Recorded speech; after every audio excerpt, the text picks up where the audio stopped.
Hello everybody and welcome to the Blast CSGO post-show. The year has concluded in Counter-Strike and now we will conclude our podcasts for the year. Myself, the Eternal J, welcome to my channel and welcome to my show and welcome to my esteemed guests that are joining me once again. I was going to say the most consistent panel that we've had so far in the show's history, but we'll get to that in a minute. Clockwise as usual, Retro, how you doing my friend?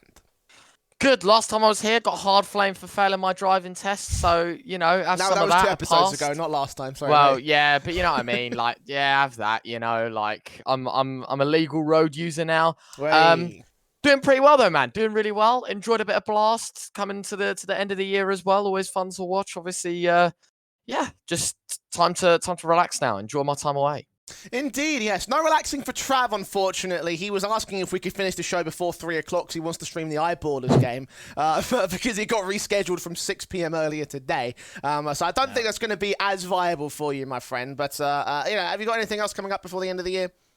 No, I'm said and done now, and I'm happy to be said and done as well. I think the last game I did that was actually like a proper non-ridiculous open versus open team game for ESL, I think was one of the Falcons games the other day, and that was actually quite a lot of fun because Falcons found a way to beat Sinners with Kenny and MBK in Abu Dhabi on 120p and getting ready for the Blast show match and still won. So yeah, that was a pretty fun one to do. But that was my last one. So yeah, it's been a great year. I've enjoyed it a lot, and now we get a chance to talk about and maybe shit on, in Retro's case, the end of this. The end of this world final. Yeah, I'm going to give him a chance to try to fit in the Astralis flame from the news a little bit earlier on today. So, I'm not going to give you the platform, but I'll let you see where you can slide it in over the course of the show. So let's snap for that one. We would also be joined by B-Dog typically, but as you can see by the state of his cam, we don't know where he is. He was supposed to show up. He's not answering his phone. Yeah, so it's just going to be the three of us today. Nothing major from B-Dog in this particular case. Any theories as to where he's gone, lads? Bed. I'm actually quite concerned. You know what? I would say bed, but he never keeps his PC on when he goes to bed. So the fact that he's online on Discord, but just like nowhere to be seen, a little bit concerning. He's online, is he? I hope he's okay. I hope he's okay wherever he is. On, That's the first is he on Do Not Disturb or is he online? Yeah, DND. Okay, fair enough. I mean, we called his phone and everything, so if something is happening, I do hope he is actually okay. Yeah. But you know, I had this whole thing built up for him. I was going to be like, oh man, the Tier 2 Awards Caster of the Year is awarded by the Eternal J and everything. Like I had a little intro planned for him and everything. Yeah, a whole shtick. But give it to me instead. Wow, Trav, not even nominated for the Tier 2 Awards, my J. Maybe next year, fella. Maybe next year. Right, okay. This year is coming to a close, and the last big event of the year is also closed out last night. Well, I say last night. Last night for Abu Dhabi. Yesterday morning for the rest of us here in the European scene. It was Blast Premier's World Finals for 2022. 8 teams entered, and 1 squad came out as the victors overall.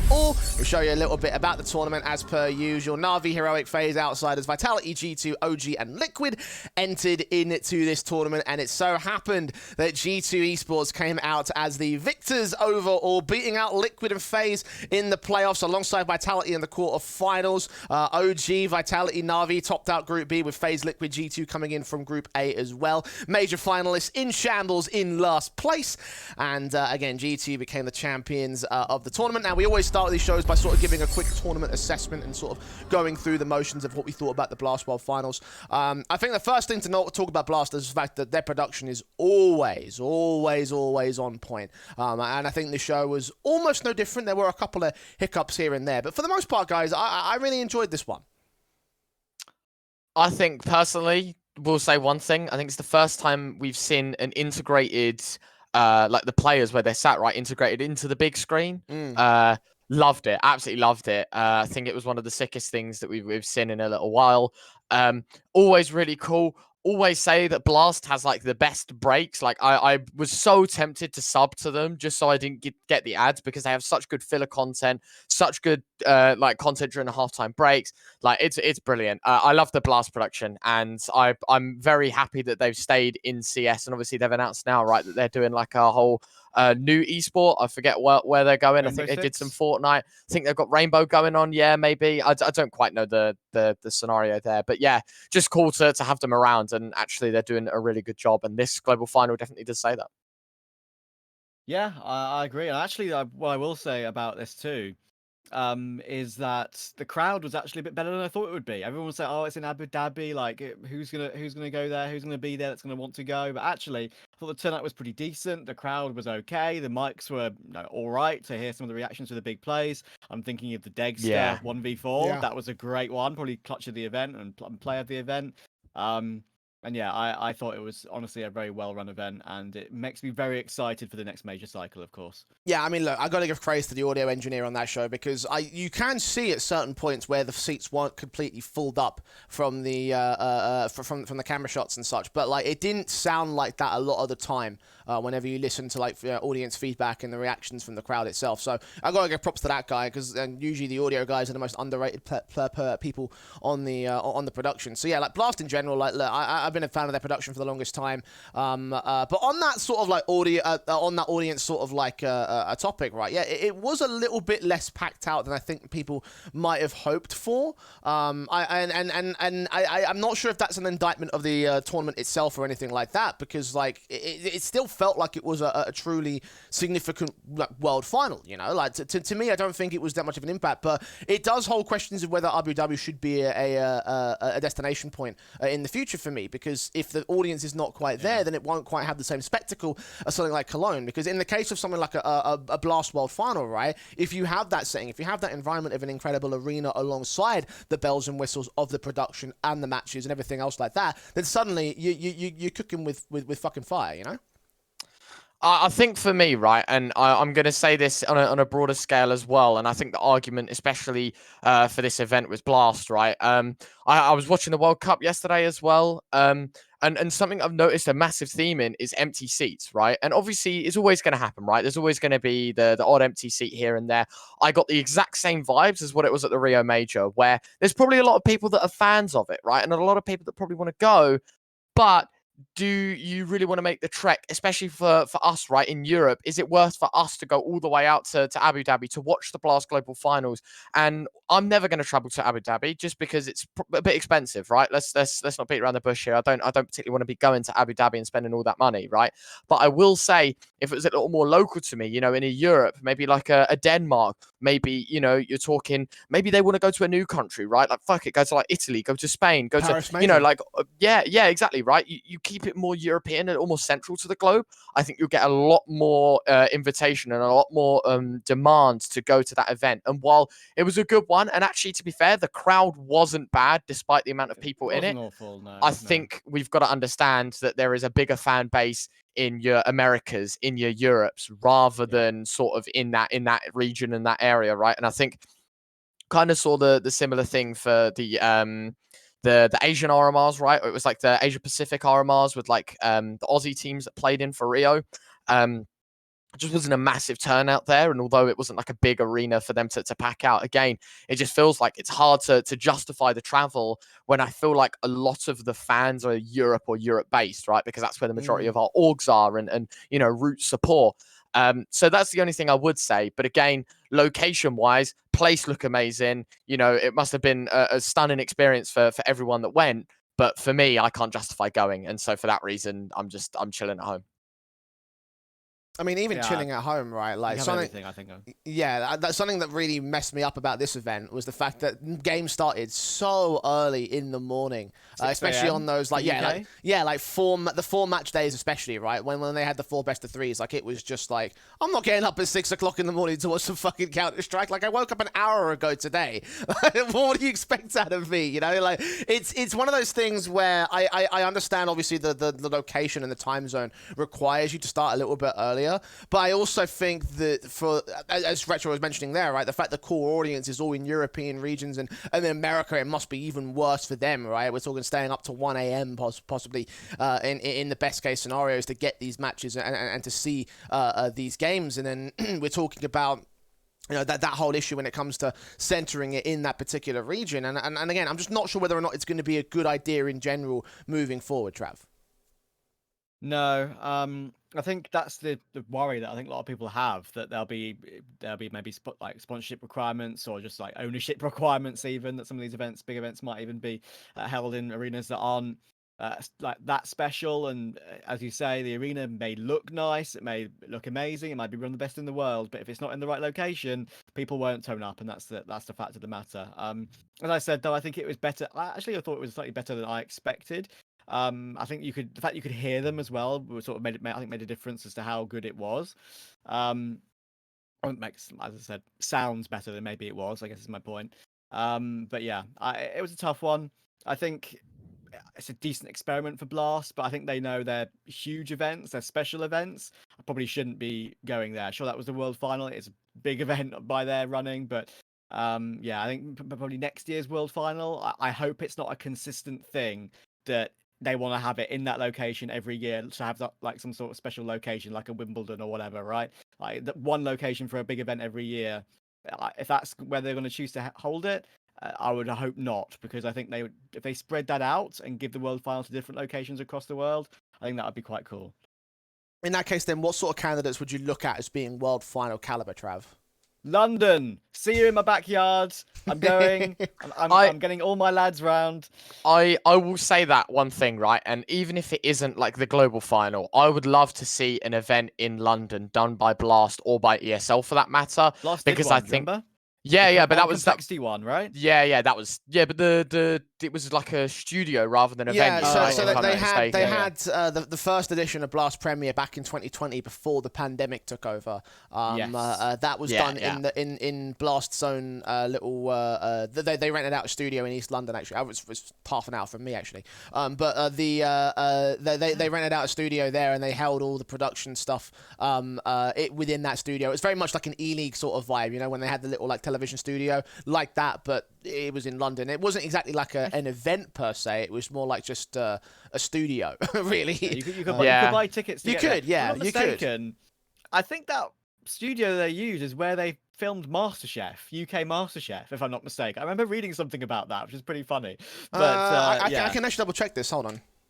Yeah, because I'm pretty sure I read something about it, the UK MasterChef being in that same area of London and Blast holding it in that particular place. But Point being, I'd just like an event in London. I'd like an event. And do you know what as well? I miss them. Yeah, as well as that, I think an argument could be maybe if you don't even want to do it in London because maybe it's a bit expensive, you know, you're talking hotels, all of that stuff. Maybe you look at Birmingham, right? Obviously, we have the I Series and the NEC. That's a very big venue. I actually Googled this because I was chatting with friends, and it's got like you can fit up to like 18,000 people in it, right? So it's a massive, massive venue. 100% you could stick a major or like a big event in it. I'd just like to see the turnout for the UK, and even if we do a smaller scale one where you're talking like maybe 2,000 people go and it's like in London or whatever, like I still think it will sell out. Personally, I actually believe there's enough fans and enough love in the UK now for Counter-Strike that will fill out a 2,000 person venue. And then when you're talking global fun, you're always going to have people traveling from your Denmarks, from your Swedens, from your Frances, basically half of Europe, what feels like, will travel easily to the UK, and planes are pretty cheap, like in and out of those areas, right? And depending on time. So yeah, I'd like to say the UK, maybe a less biased answer. I think Denmark's actually a really good place to do it just because it's their home. And although people are always going to argue crowd bias, yada, yada, yada, I actually think it's not a bad place to go, right? And it's quite cheap to get to, quite affordable. Maybe you want to go somewhere a little hotter, maybe come down a little bit in Europe, just looking at like the European map, right? Like I think I don't know. It's quite hard to put your finger on exactly where, because you don't quite know. Like I don't know the logistics, but are we maybe looking at an Austria, maybe at a Switzerland, maybe is that a possibility that we go a little further down? I don't know. I'd like for them to explore a few more European options. I mean, personally, I am definitely on the on-board idea of London. Not just because of the bias factor, but I also think of the fact that we have so many venues in the city, right? Like, yeah, obviously we had the major, which was held in Wembley Arena. The stadium probably be a bit too much of a target to hit unless you really like put some major budget into it. But the arena is obviously like one example of where you could go. The O2 Arena is another one, which is a little bit further east than where Wembley is. But even then, you think about Academy, Brixton, the Royal Albert Hall. We're talking about the Hammersmith Apollo, for example. Like, there's always brilliant venues where I think would be perfect to host an esports event in London. So for me, yeah, I'm kind of on board with that whole sort of thing.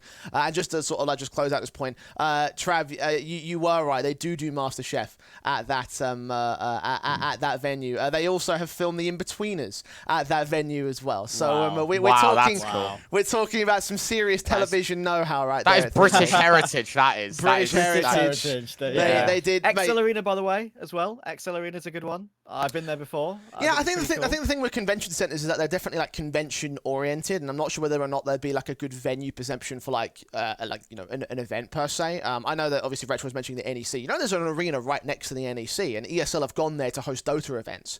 So like it's not like it's completely without merit. But I just think I think that more like the venues rather than the centers is where we really want to look at for those kind of events. But you know, wherever they go to host it, we'll have to see. Obviously Abu Dhabi was definitely a sponsorship thing. I think we're all in the loop on that particular front of things, and whether or not it's a good idea in the future, well, that'll be up to Blast to make the decision in the future. But out of 5 stars, gentlemen, how do we rate this this final event?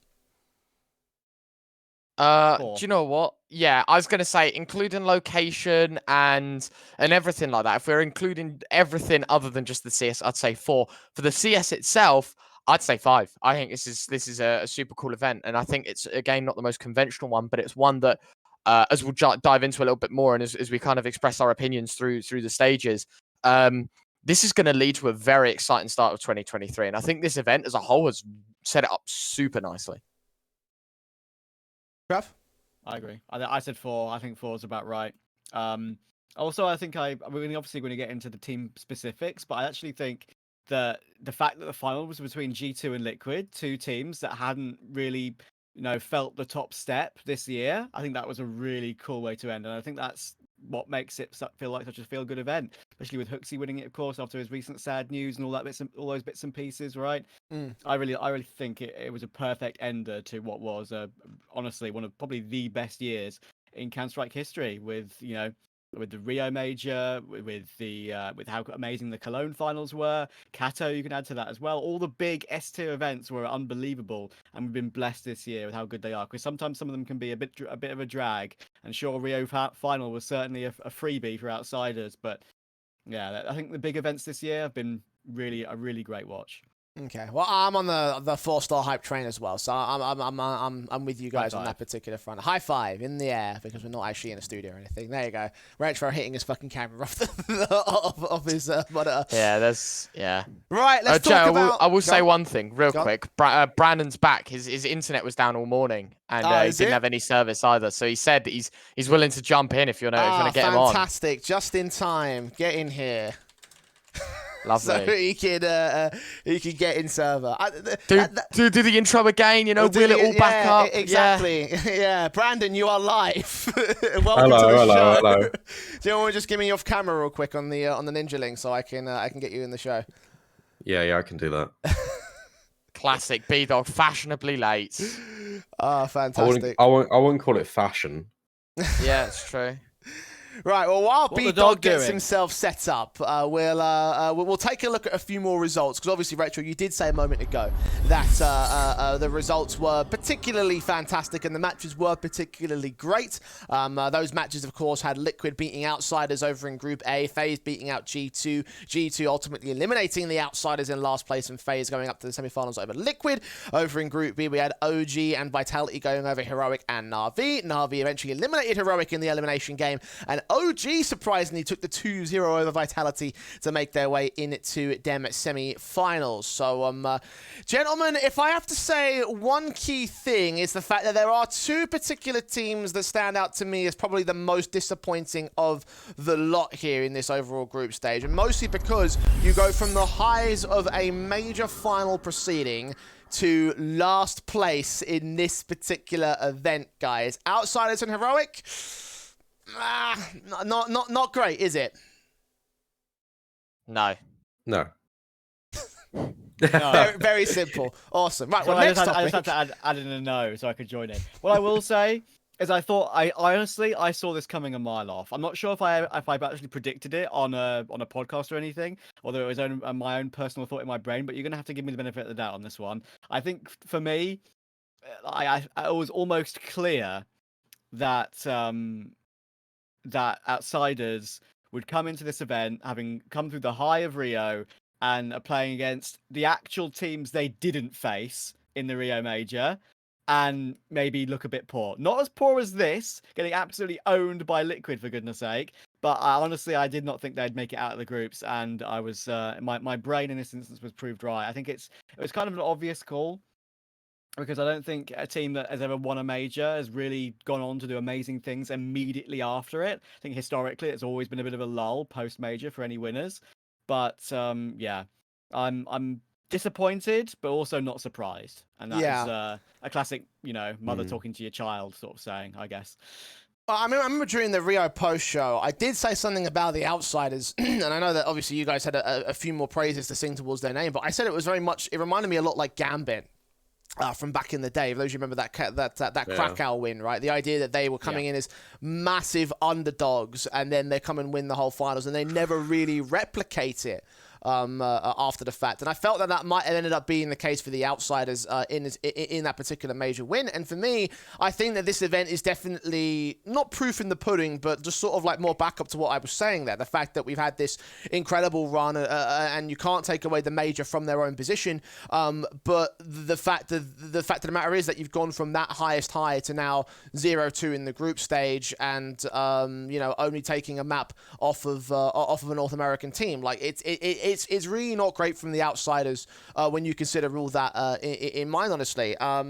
And I mean, obviously, it does bleed into that wider point. I think a lot of people obviously arguing about the issue with the format of the major, and maybe this is more evidence towards that whole argument, right? Maybe it should be overhauled, because the fact of the matter is you've got the major finalists going out last place in their next major event, and it's like, well, what can you do, outsiders? What can you do? It's difficult, isn't it? Because I think the argument kind of spreads across the whole lot, right? And we look at like every single placement in this event, and it feels like a little bit, don't know about you guys, but we have the results like flipped upside down, like where we should be seeing outsiders and heroic, specifically recent form top in the sheets. We should have Na'Vi and Vitality up there with, Na'Vi's recent performance throughout the entire year, and Vitality specifically in Pro League, right? And then you're talking an OG side that was like super underrated, never should have made it. You're talking about a FaZe that didn't even make top 8 at Rio. You're talking about a Liquid side that has been disappointment after disappointment, but promising signs in your Kindar. And you're talking to G2 side that, not even 2 months ago, we were clowning Hooksy and saying that he was a terrible performer for this G2 side. So it really has felt like this whole event is the flip around of what we should have seen, at least expectations wise, for namesake, right? But I'm keen for it, and I think as we look through the groups as well, and obviously as we have that discussion of Group A specifically for outsiders, what a terrible event that they had.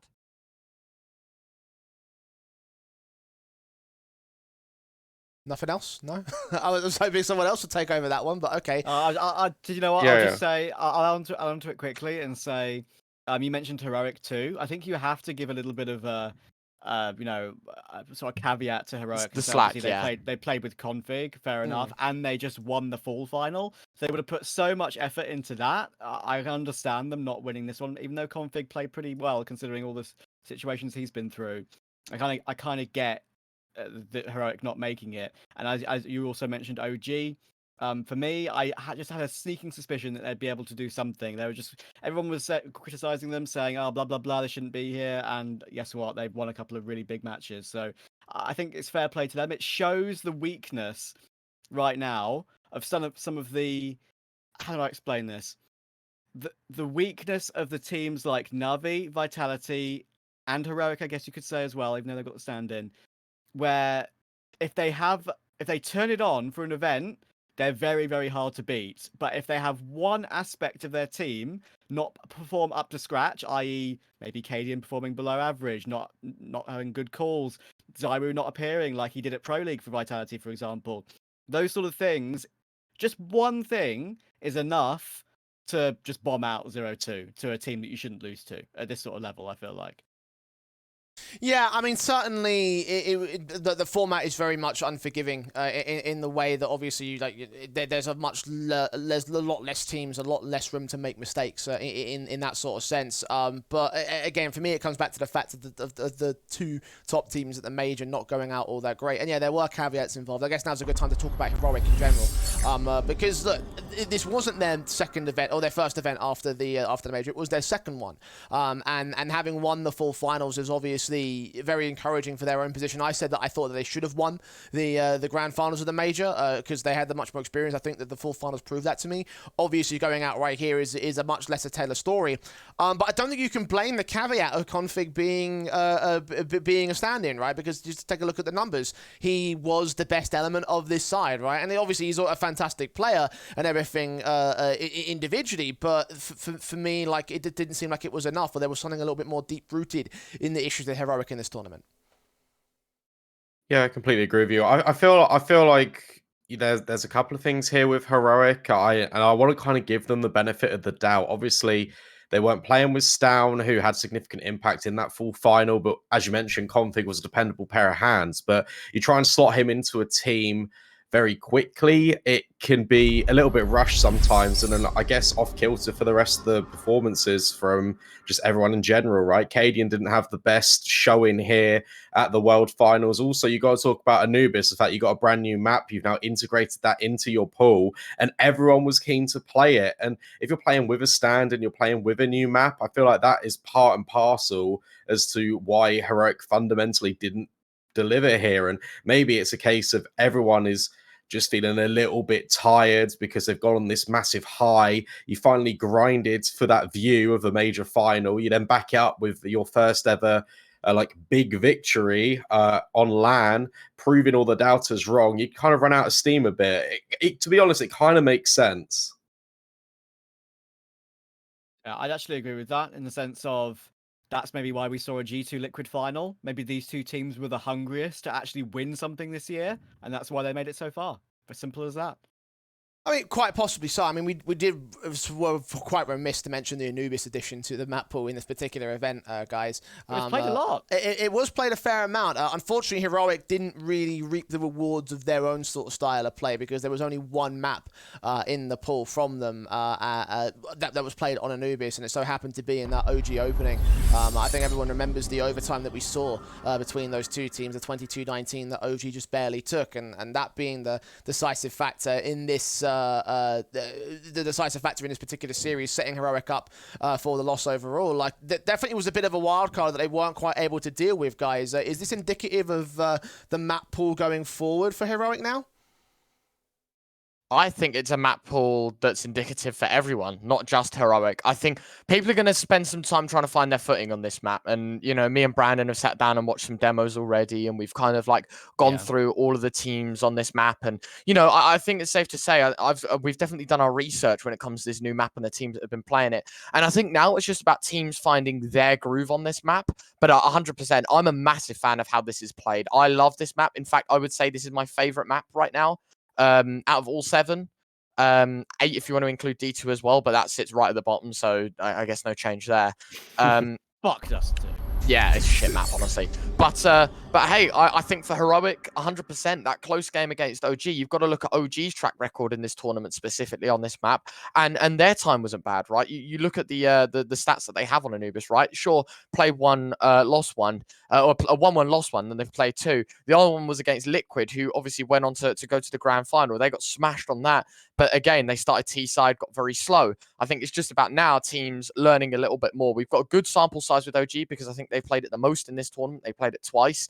Now, I think personally, especially for Heroic's sake, right? Yeah, it was a narrow defeat, but it's just about now watching all of those demos back, seeing what the other teams do, right? How you take Cave, how you put your Star Rifler there, how you want to, you know, manipulate your AWP in your early rounds. I think Dexter did a brilliant job of this for Anubis so far.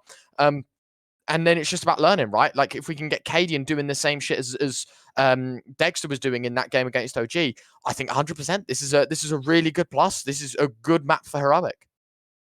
I think there's a lot more to prove in the near future, and certainly going Yeah. into the new year. There's a lot, obviously, because we've only seen one of them, so there's a very limited pool of results to look at in this context. So for Heroic, there is I think a brighter future ahead of them by comparison to what outsiders were able to do in their own side of things. And before we move on from the Heroic thing, I did want to talk a little bit about Config, because obviously he's going through this whole redemption arc situation. He's gone and got himself kicked off Astralis. The whole debacle there has been very publicly aired in that sort of sense. So I wanted to ask, with him being the performer in this particular team and the guy that ultimately stood out in the majority of the matches that we saw from the Heroic side, is there a way back for him now, or are these numbers not good enough to justify the risk in terms of reputation or other outside of server factors that Config might bring to another team? I think they're good enough. Yeah. I think that Agreed. he will now be a very attractive prospect for many teams at the top that want to take him, because his English isn't bad. He can play on EU teams. He's been known for that in the past. Obviously, he's not just been on Danish rosters. I think he might be one of the most attractive pickups going into next year, if I'm being completely honest with you. People will look at his, as you say, you mentioned the risk reward saying, right? I think at this point for Config, he knows that this is his very, very last chance. And sure, tweets are just tweets. They're just words. They're not, gospel as to how someone can behave when they've had a bit to drink, for example.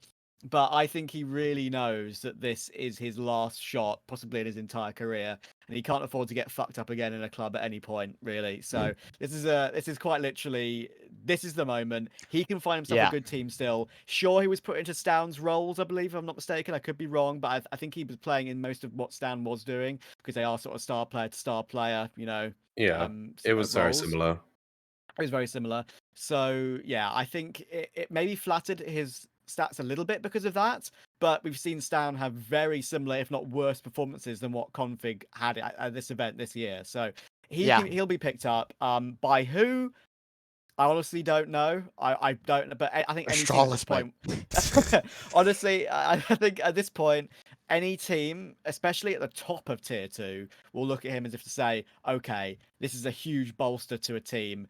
Say if, I know it's not going to happen because they're insane right now, but say if a team like Copenhagen Flames say, we're doing great in tier 2 right now, let's bolster our roster, let's make that step up to something higher and go for it. I think they could easily say, let's take Config. Apex, they've decided not to play with Mihu. Maybe Config is their choice. Who knows? Yeah. I'd like to say one thing as well. I feel like Config got done very dirty in that whole scenario, right? Like the fact that we only really heard one side of the story until he actually got removed from Astralis, and then he was given the floor, right? I did actually feel quite bad for him.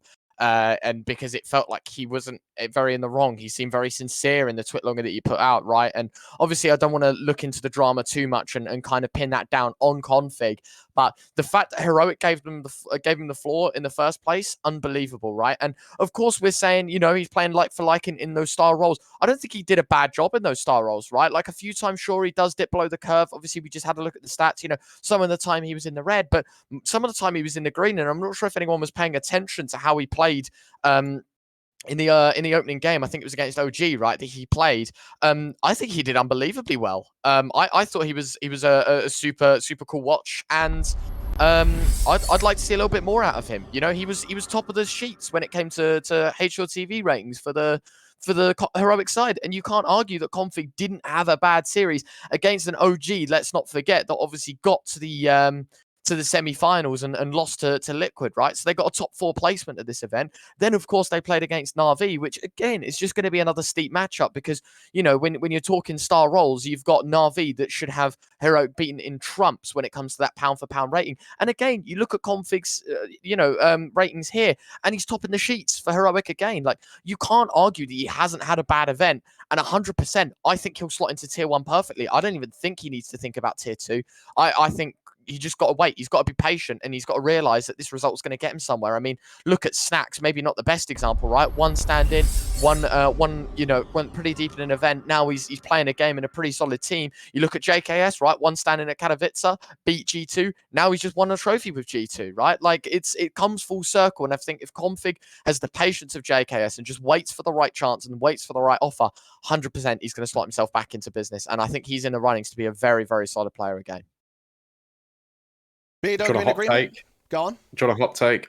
It would not surprise me at all if he just joins Astralis again. Like, it honestly would not surprise me. Do you know what? It's difficult. Here's the thing. I can see where B-Dog's angle is on this one, because like the story obviously coming out of Astralis today is the fact that they're looking at like Buzz as their next like big signing, and it's like, okay, well, that's not very overwhelming, is it? Like, feels like smokes and mirrors, mate. Exactly, right. And so I honestly have to take a look at the consideration of Buzz versus someone like a Config, even someone like Stare and Shush, for example, who were the other two players that were rumored to be on the Astralis short list of signings. And so I see the angle in which Bido's coming from in this one, because honestly, if you wanted to play Football Manager fantasy style in terms of like sorting out rosters, yeah, Config probably would be the best man. But I also think that bridge has not just been burned, it's been nuked, because like there's no coming back from that situation, because as well as that, and I know that Retro doesn't want to get into the drama, but the fact of the matter is that you said you didn't want to talk about the Config things too much. Okay, then again, does Config want to go back to a shit team? Probably not. Okay, I mean, fair enough. It's not just the bridges that have been burnt with the organization, it's the bridges that have been burnt with the players and how he's acted and how they've had to not support him as such, but just like circumvent the issue, you know? They've had to circumvent the issue with all the interviews and all the bits and pieces. It's made that team a bit of a nightmare. And yeah, I think you're absolutely right in saying the bridge has been annihilated. And I think, for me, I'm just looking at the top rankings right now. I mean, I don't know who would take a gamble on bringing Config in. I mean, you can look at White Mouse wouldn't make a change because they've had such a good streak recently. Like, he wouldn't fit into some of the CIS teams because they only speak a specific language. I'm looking at maybe, that's why I mentioned Apex, or maybe even, as you say, something that's in an EU roster. If Ents wants to step up, replace Madden. It's not a role for role change, but sometimes star player being added can help. So maybe do you think he's got to go somewhere and prove himself for a bit and then get the move back? Because if that's the case, what about if he went somewhere like Static? Apex or Static, yeah. I honestly, Apex for me, from what I understand from seeing what Sticko has been tweeting, I think they may actually have their man already. We have no idea who that man is. They played amazingly recently. Their streak with Mihu in the stand-in period has been unbelievable. Yeah. Gamer Legion, gone. X-Finest, easy. They've won 1, 2, 3, 4, 5, 6 matches in a row in advance against decent teams, 500 being one of them, who looked good at Espo. Monty, who of course are very difficult to beat online. They beat them in the BO5, which in the end didn't even really mean anything. So that showed that they can just relax into a series and still beat a decent team in a long series. This is an opportunity. It's only just come to my brain, by the way, in this podcast. It's not something that I've thought about beforehand. Like, Apex is almost the perfect call, because who are you playing with? You're playing with Sticko, former Mouse, Jacob, former Tier 1, Nork can probably still play Tier 1. He's talked up by a lot of people. And JL, who has been absolutely brilliant recently and is one for the future. This is the perfect team to join. It's the... do it. Config, if you're asked, do it. I'm telling you right now.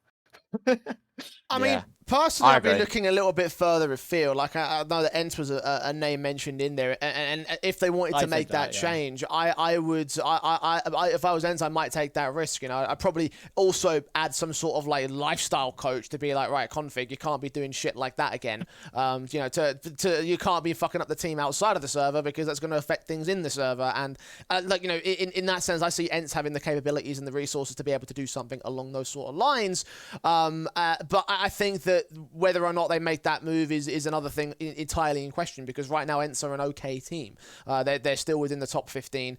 They still hold their own sort of nerve. And considering the scale of that organization being where they're at, that's already positive signs for the overall lineup. If something happens and maybe it gets destabilized, maybe they might look to Config as a backup plan. In that case, I think that's where Config might want to wait it out. But maybe in 3 months, if that situation doesn't happen, then probably go down to that Apex a sort of like level of caliber. I do think, however, that considering what you were saying about the advanced playoffs, Config would mop the fuck up of advanced. Like he would just absolutely, he would be like Smooya when he came down to Movistar Riders. He would just clean house with every player in that sort of division, which is why I think that it's not necessarily the best move for him. It would definitely feel like a step backwards in his career for me.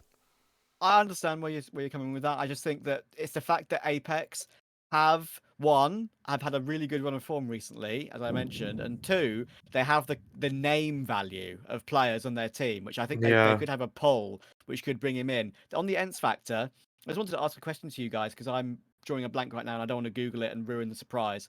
Can you remember if Config and Valda have ever played on a team together before? Was it North? Did they play together on North? It would have to be North if it was, but I can't remember. Because it has to be, have a little the only Google? one has to be North.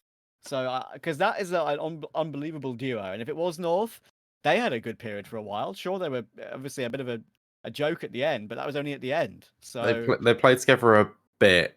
It was for 2017. It was the end of 2017. Last 6 months of 2017, they played together. Gotcha. Thank you. But then again, you're right. I guess that connection could be made. I don't know. It's difficult. I think for Config, the only thing I'd say personally is I actually only just seen this because I've looked up his HLTV. You got number 14 in 2017, right? Like we're talking 5 years ago now. He was ranked number 14 in the world, right? And I personally don't think he's lost any of those raw talents that we saw out of him when he was playing on North than now. I just think the only issue we've seen is he's had a lot of hurdles he's had to leap over because of teams, because of his personal life, because of, roster changes and shuffles and all of this stuff. I still think he has it. 100% he has it. I just think he needs to make his next decision very carefully, because if it's the wrong one, it could cost him his whole career in Counter-Strike. And that's harsh to say, but at 25 years old, you're getting like towards the prime time, right? I think someone did an article, right? Nero, maybe HLTV guy that did it. And he was saying like the average age of like a rifler, the prime age is like 28, 29. So we're really getting there. We're really getting to the end of it, right? Just got to make that push. Next few years, very important for him. But this has set him up very, very nicely for next year. That's exciting. That means in a few years I could be a good rifler.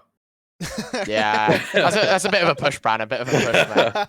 You've been playing Face It last night, and now that's false information. Oh, mate, it was terrible. It was. It hooned. Yeah. I actually completely agree with you, Trav. I feel like Apex is actually a really cool idea.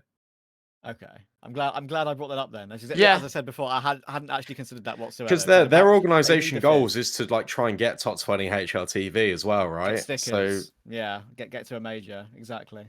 Whether that is within reach of them, I guess we'll find out in the coming few months. And certainly Config would be a big boost for them to try and make that achievement happen. But again, we'll see where it goes on that particular front. I do understand that I think Apex are trialing new players at the moment, so there might be an opportunity if that arrives for him. In terms of this performance, though, I'm definitely of the idea that, he's proven that he's still a very good player. It's all about whether people want to take that risk with him after the heroic performance. So overall, though, I have to say still I'm a little bit disappointed considering the major situation for Heroic, the fact that they went out in last place. Same story for the Outsiders overall. Those are the two teams that I consider to be the main disappointments for this tournament. The key thing about the group stage here is the fact that it's not two eliminatees in each group stage. There's actually only just one team that goes out in the groups. Everyone else gets seeded into the playoffs, and I kind of like that about Blast because it gives us a bit more to talk about when it comes to the playoff position. So as usual, we'll go back to front when it comes to the playoff rankings.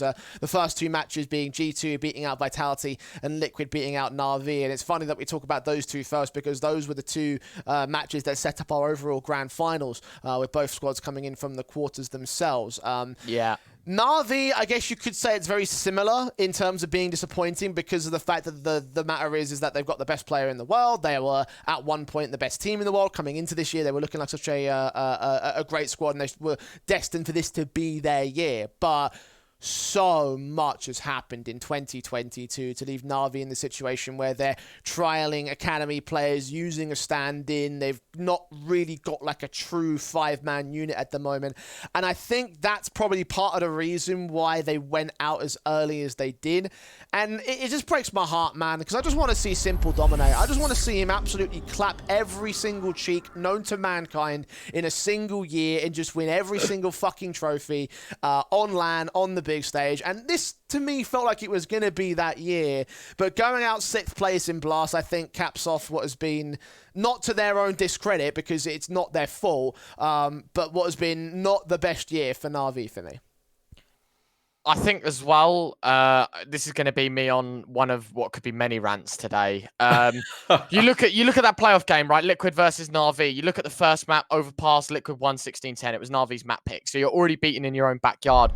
Elige had an unbelievable map, right? Dropped to 1.61. It was a stellar series from him, right? And we'll touch on that. I guess consistency is a massive thing for Liquid through this game. Look at who's at the bottom, right? Perfecto and Bit. Maybe not so much Perfecto, but Bit is a very young player, but a very talented player that you want to rely on. Some Dayang didn't have a bad game. A lot of Electronic didn't have a bad game. Simple, pretty decent game from him, right? And then you look at map 2, Ancient, it goes full 30 and they win 16-14. It was Bit this time that topped the sheets, right? It was Perfecto that topped the sheets, and it was actually Some Dayang and Simple that kind of sat back a little bit more. It was Electronic that bottomed out after an impressive map 1, right? So we're already seeing inconsistency in this Na'Vi side, and just when you think it couldn't get any shakier, they bring in Nipple, MPL, I guess now, right? Old Na'Vi junior player, and he goes for 0.3 on the decider of a series. And that was disgusting. I don't want to hate on him because, I have no doubts about it. At his age of 17, me being older than him, I would buckle under pressure as well. And I certainly would feel the atmosphere, right, that he's in, the scenario that he's been put in. But you can't argue a 0.3 in a deciding map of the Blast Global Final is good enough. And why is MPL playing in the first place when Some Dayang has clearly had better performances? Yeah. Sure, we've seen that whole, scenario where Simple looks down and goes, why? At Some Dayang, you sat next to him. But at the same time, can you really see Nipple being one for the future the way he's playing right now? Personally, absolutely not. I think he needs a lot more time in tier 2, and I think they've jumped the gun on this move way too quickly. And personally, it's not because of him, it's because of this move that has cost them any spot in that semi-final and any spot moving further than they've been in this tournament. Yeah, I'm definitely of agreement. Nipple's just not ready for this level of competition. The stats don't lie, and even though SDY has not exactly been stellar on the part of Na'Vi, the Nipple's not a better option, unfortunately. I understand what Na'Vi are trying to do. They're trying to train up the younger guys to find a permanent replacement and find a permanent 5th player to join this team and to try and make their way back into the dominant position that they were in the past. But I also just look at this situation thinking that they've got a lot of work to do, and there needs to be some sort of, I don't know what you do here. There needs to be some sort of complete revamp to the approach of how you find this 5th player, because right now subbing in Nipple once a series, one map in a best of 3, it's just not working. It's throwing off team cohesion, it's throwing off the results, and with him not performing to back all that up, it's just where Na'Vi are just not doing a great job at managing this situation for me.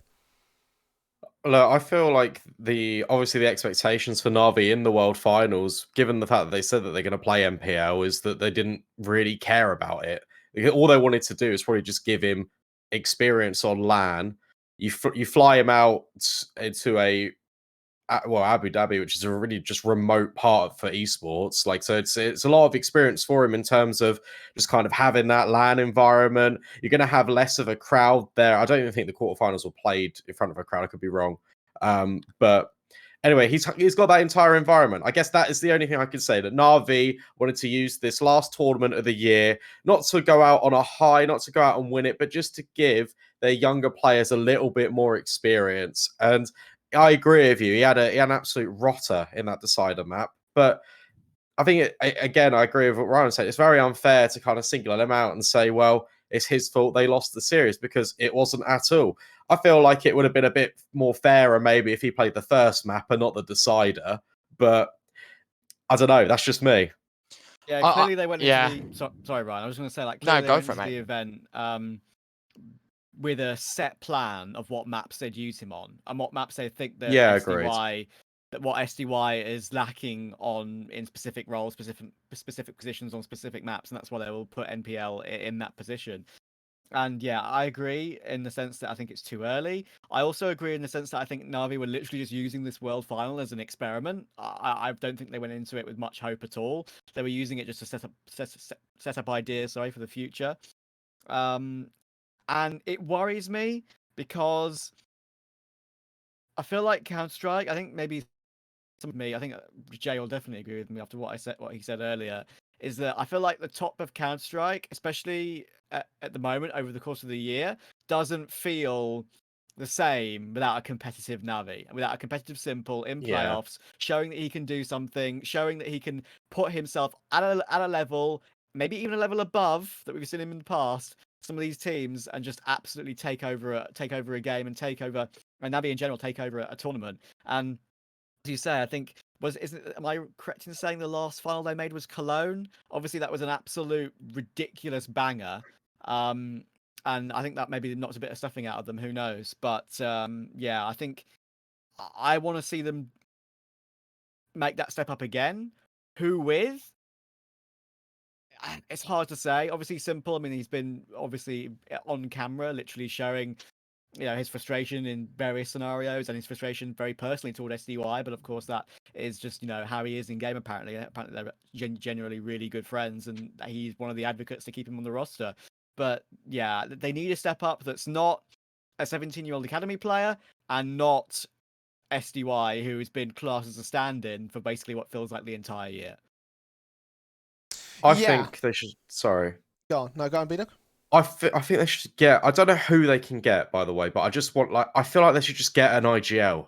Like they just need an IGL. I think Electronics Calling's been fine, but I think he thrives so much better when he's just looking at his crosshair.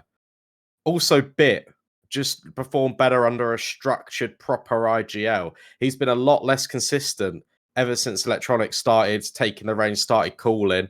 Whether that's because they've really changed too much fundamentally, but for me, I think, especially younger players, I think they need kind of strict leadership and a little bit more guidance. Yeah, I agree with that too. I think what I will say about Bit, actually, is you make a good point about his form this year in general, but I did notice in this particular event that there were little glimpses of him being back to his best again. That may be a direct effect of the bullshit overpowered A1S not killing him in 4 body shots. I think maybe. I think he's better player with the 4A4, and I think has more chance now to make more impact with the AK purely due to that nerf. Okay. I mean, again, I think you're definitely right on the fact there is no quick fix for Na'Vi, because there is no player that you can look at and say, he's the one. That's the guy you want to go for, because he's going to make all the differences. Because really, there isn't one, unless you want to maybe roll back the years and try Boomich again. But I think that much like with Config, that bridge has been burned at this particular point. Like there's nothing left for him in terms. I mean, he's still officially on the team. Like he's just been moved to the bench. He's not actually had his top contract terminated or anything like that. In theory, Na'Vi could bring him back whenever they really want to, but that's just not happening. That's just not happening at the moment. They have no interest, it seems, in bringing that player back. And for me, it would be the obvious solution, but obviously I'm thinking in terms of just like Football Manager style, so it wouldn't really work in that capacity. Yeah, like I don't. There is no real obvious sort of solution for the Na'Vi side here, but I also think there needs to be a better method of managing the new call-ups, right? Of finding a new player that would be able to fill the ranks, right? Because what they're doing with swapping swapping SDY and NPL in and out of different map-ups. I'm just not a big fan of that whole side of the management structure of what Na'Vi are doing here, because it didn't work back when we tried the 6-man lineups and everyone was doing that in the tier 1 space. That was a clusterfuck that ultimately died on its arse. It's not working here for Na'Vi. The choice of selection of player isn't quite right. Again, not NPL's fault, but also just not quite ready for this level of competition, right? Like, I'm not sure what Na'Vi need to do, but right now, what they're doing right now just is not working in terms of succeeding their goal. I'll say one thing on the matter, right? And I was having a chat, I forget where, but recently, and I think it may have even been with you, Brandon, and we were saying how good Jerry was at building up teams, right? Yeah. And I think the only solution for Na'Vi at this very moment in time would be Jerry. Obviously, Forza right now out of the team, they've only got 4 players in their roster currently. Even then, Crad's situation, I mean, I haven't actually seen any like press release saying he's in the team, but if he's on there on HLTV, then I'm guessing that's the case. For Forza, he is. He's official, So what's your other solution, right? I'm looking at K23 maybe, but even then, do you really see a K23 player getting called up? Go on. Retro, we have a problem of, I think, genuinely, obviously we always hate to bring it into it, but I don't think the they're whole taking in Russia-Ukraine thing. I don't think they're taking in Russian players. And it's actually, have they announced, they've announced Simple re-signing, right? But I don't think there's been anything about Electronic. And there's been rumors that Electronic might not really renew his contract either. So, like, because Russia. So, here's the thing. Obviously, when Boomic was on the team, he was given the ultimatum, right? Supposedly to move over, right? And he would pay his taxes in a different country. And obviously, Na'Vi basically just saying they don't want to support it, which is understandable, right? So if they give Jerry that ultimatum, is that something they'll look into do? Again, politics aside, I'm just looking at player heads, right? I'm not going to bring into it. I'm just saying Jerry is probably the most appropriate solution to me.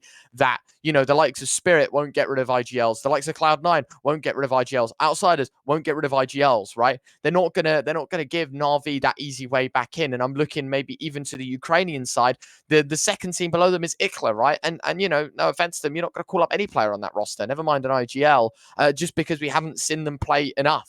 As a pack. So yeah, I don't know, it's difficult, as you say, like politics included, then it's basically near impossible.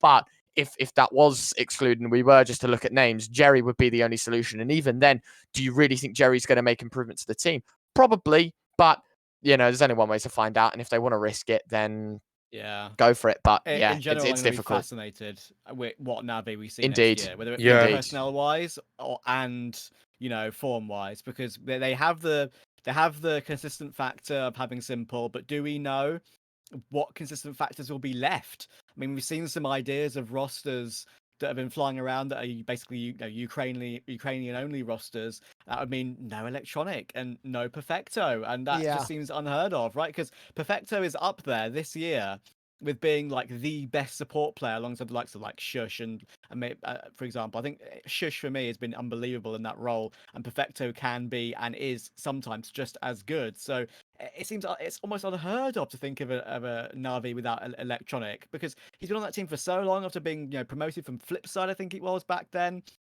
He's like just one of the identities of Na'Vi, and if his contract comes to an end due to maybe outside influences that are out of his control, that's just utterly depressing, because he's been a wonderful servant for that roster. Well, that's the thing, right? Like, I think the reason of Na'Vi's downfall is all about the outside, situation, right? Like, I think had the war not kicked off, then Na'Vi would still have Boomic in the roster. They'd still have that core fire, and they would have established the 2022 era as theirs. I think that's the tragedy of Na'Vi, ultimately. And we can talk about management fuck-ups. We can talk about players that aren't ready for this level of competition. I think the bottom line all comes back to February and what happened then and how that's affected Na'Vi, because you can't say it hasn't, right? Like, I don't think any of this shit would have had to take place had Na'Vi not made those roster moves, and they were forced to make those roster moves because of the reasons that happen, because of the things that are happening right now in the global landscape. I think that is the ultimate tragedy of Na'Vi, and that's why top 6, even though it's still a playoff position, is depressing mostly because for me, if any other world, any other timeline where we don't see tragedy this year, and Na'Vi I think would have won this hands down, because that team would have just fucking just destroyed everybody, and they would have been able to take Cologne, they would have been able to win the majors, they would have been able to beat FaZe in every other capacity, in my opinion. Like I think that is the ultimate tragedy for Na'Vi, and this event really just caps it all off for me, really. If you look at Ukrainian players, I feel like the only two players I could potentially bring in would be either Bayer9 from Ikla or Amster from Bait. I think they're the only two realistic options for Na'Vi. Yeah, it's those two rosters really which have ability to give something, and there are certainly talent there. I mean, I think we both covered those two rosters of late. I think it's their talent in a specific tier, which I just don't think they're going to be. I'm just not convinced they're good enough. But I think I agree with you that there are options, but you can't just go through every single option and waste half a year with them going 5-21. Did you get Demka from Monte? That's a good pick as well. I was thinking of him too, but does he IGL? He does, doesn't he? He has in the past. It's hard, isn't it? Yeah, it's difficult. It is definitely awkward to theory craft this one, just because of how we're just sort of railroaded onto really only a few options. So I mean, we could sit here all day and sort of pick out players that could possibly work, and even then we probably wouldn't even get that far because we don't know the outside factors, which seems to be the key things that seem to affect Na'Vi the most, it seems. So I think this is a good point to move on from their conversation and to sort of say, it's tragic, it's unfortunate, and I'm really hoping that next year we see the bounce back, because I do want to see this team succeed. I don't think there's a single person on earth that doesn't want to see Na'Vi succeed, except for fucking HLTV forum arseholes. So I hope nothing but the best in 2023 for them. A team that looked like it was set to do decent things over the course of the year, but have kind of been a bit hit and miss in 2022 was Vitality. They also went out in top 6, losing out to the G2 Esports side on the other side of the bracket, and I really had high hopes for these guys. I really hoped that this team would be able to do something in this tournament. I thought the start against Na'Vi, whilst put against the background, is still not an amazing win. They still look pretty solid in that one.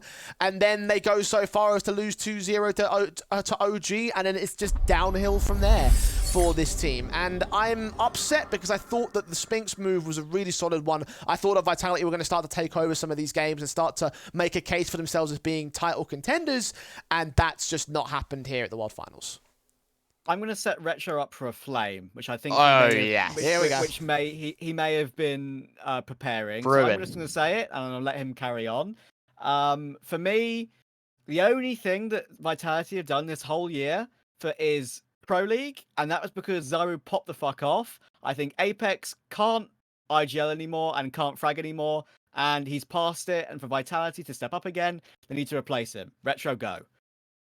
I think that Apex is the clear outlier in this event. I will say one thing, right? And I don't think Vitality have a bad roster. The problem is for me, as you said, Trav, like the only time they won an event was because Zoe had a standout performance. And I just think back to other rosters that we have in competition present day, right? You look at maybe the IGLing of Nexa on OG and, how decent his ratings have been this event. You look maybe towards your Na'Vi and, okay, sure, maybe not the best, but still IGLs are getting decent ratings. You look at FaZe, right? Carrigan, maybe not so much this event, but this year he's had a very decent rating. The only thing I'm seeing for Apex right now, he's so hit and miss in the ratings, and he's so inconsistent in this event. And again, it's not specifically his fault, because as an IGL, you aren't expected to be the star man. I think we're entering an era of Counter-Strike where you need an IGL that has both knowledge and fragging power. And Apex, he's good at one, but he can't do the other at the same time. And I think, as you've brought it up perfectly here, Jay, look at the amount of red and white there is on this page, right? If you look at his last 10 events, he's only got 1 green rating, he's got 2 white ratings, and the rest are in the red. It is just not good enough from Apex. And I think he'll know it as well. And I don't think he'll hate me for saying this, but at the same time, as much as you want to flame Apex, maybe you want to look to the series that cost them this event, right? Against G2. And you're looking at a Spinks move where he drops a 0.85. Looking at a Dupree and a Magus that can't even hit a 1.0. And you're looking at a Zywoo that only just meets the average, right? Only just meets the 1.0 in this matchup. not good enough from anyone. And for me, Vitality, that's the fundamental piece that they're missing is firepower. Because as Trav said, when Zyru was hitting shots, when it was Magisk holding things down, when it was Dupree playing his game, when it was Spinks that was showing his raw values that we saw out on Ents, this Vitality side was competent. But now I'm just seeing 5 pieces that kind of work together, but are very, very inconsistent. And that's what's costing them these events like this. Because as you said, coming into this event, Vitality, I mean, they could have won the whole thing. It's one of those where actually, if they had their Pro League performance, everyone else is having an off day in this event. They could have ran through the competition. And it's not just Apex like performing badly. It's, I feel like for me, leading badly as well. I just think in general, I think his style. I mean, I mentioned this about Glaive in the past about how I think his style hasn't evolved and is outdated. I'm not going to say that Apex's style is outdated, but I just think at the moment, for the set of players that he has, I don't think it's being utilized in the way they can be. Don't get me wrong, this may come across as clearly I'm not in the know. I'm not around the team. I don't speak to them. I don't know them personally. So it's wrong of me to say, yeah, this is all wrong. Get rid of it. But just from the outside POV, I genuinely think they need to move on from Apex. Who they pick up, no idea. But I think they need a new leader, whether it's someone already in the team, like a Dupree or Magisk, who maybe can add something different to the team, who have so much experience. Magisk, as I believe, had history of IGLing a little bit in the past, or at least helping out as a secondary caller on his previous teams. So, yeah, I need to see a change in either leadership or personnel going into next year that is a step up from Apex. And I feel bad because he's been such an amazing sort of, player in Counter-Strike history. He's been around big teams for, 7 years more, maybe, has Apex. So it's sad, but everyone's time comes. I think maybe this is it. Yeah, I mean, I'm just sort of looking at the lineup, and I think that there's not really any other move that I'd make to try and make it better. Like, I think that you guys have brought up some good points because, yeah, we do need fragging IGLs in the current meta, and we do need a different style of play from Vitality. And right now, I can't look at Zywu and say he's the problem. I can't look at Dupree and Magisk and say that they're the problem. Spinks obviously was the guy that turbocharged this team back into being a mixed mash of a French and a Danish roster and actually being, a decent world-class squad. I look at this and I think that, yeah, probably the IGL change is the most obvious one, because even taking a look at the team as a whole, right? Like you think about just the drop off when you on the individual performances, right? Like, got Spinks at the second bottom at 0.97 and Apex at 0.73. That's tragic. That is utterly tragic. And I just don't think the team play is there to justify that level of individual red, really. Yeah. I think. Oh no. I don't think this roster actually needs moves. I think it needs a complete overhaul of how they play Counter-Strike. And what doesn't make sense to me fundamentally is you at the start of the whole European transition for Vitality, you bring in Magisk, you bring in Dupree, you bring in Zonic, but Apex is still your IGL. That makes no sense to me, because you've got the core really being brought over from Astralis. Obviously, I know they experimented playing the Astralis way, the Vitality way, and now they tried to mismatch the two together. For me, you get Magisk on the IGL, you let Apex go back to core entry fragging. Maybe he adopts and becomes a second. Maybe do you know what? No, he goes in first. Debris goes in second, and you just let them try and fight on the site. Let Apex stare at his crosshair for a bit, and you've got Magisk, who, as Trav said, has got experience with the IGL and also has got that chemistry with Zonic. And I just feel like that fundamentally is a little bit better. And then also, another thing you got to consider is Spinks is not being utilized in the same way as he was on Ents, and he is being found out a lot. And one thing that really irks me in this Vitality lineup is that he's going for a lot. I don't think he was really doing it this event, but he often goes for a lot of these individual plays, trying to get Vitality back in the game or try and get them that player advantage. And a lot of teams are just holding for him. A lot of them are just kind of waiting for him to kind of make this mistake, and he's being caught out quite a lot.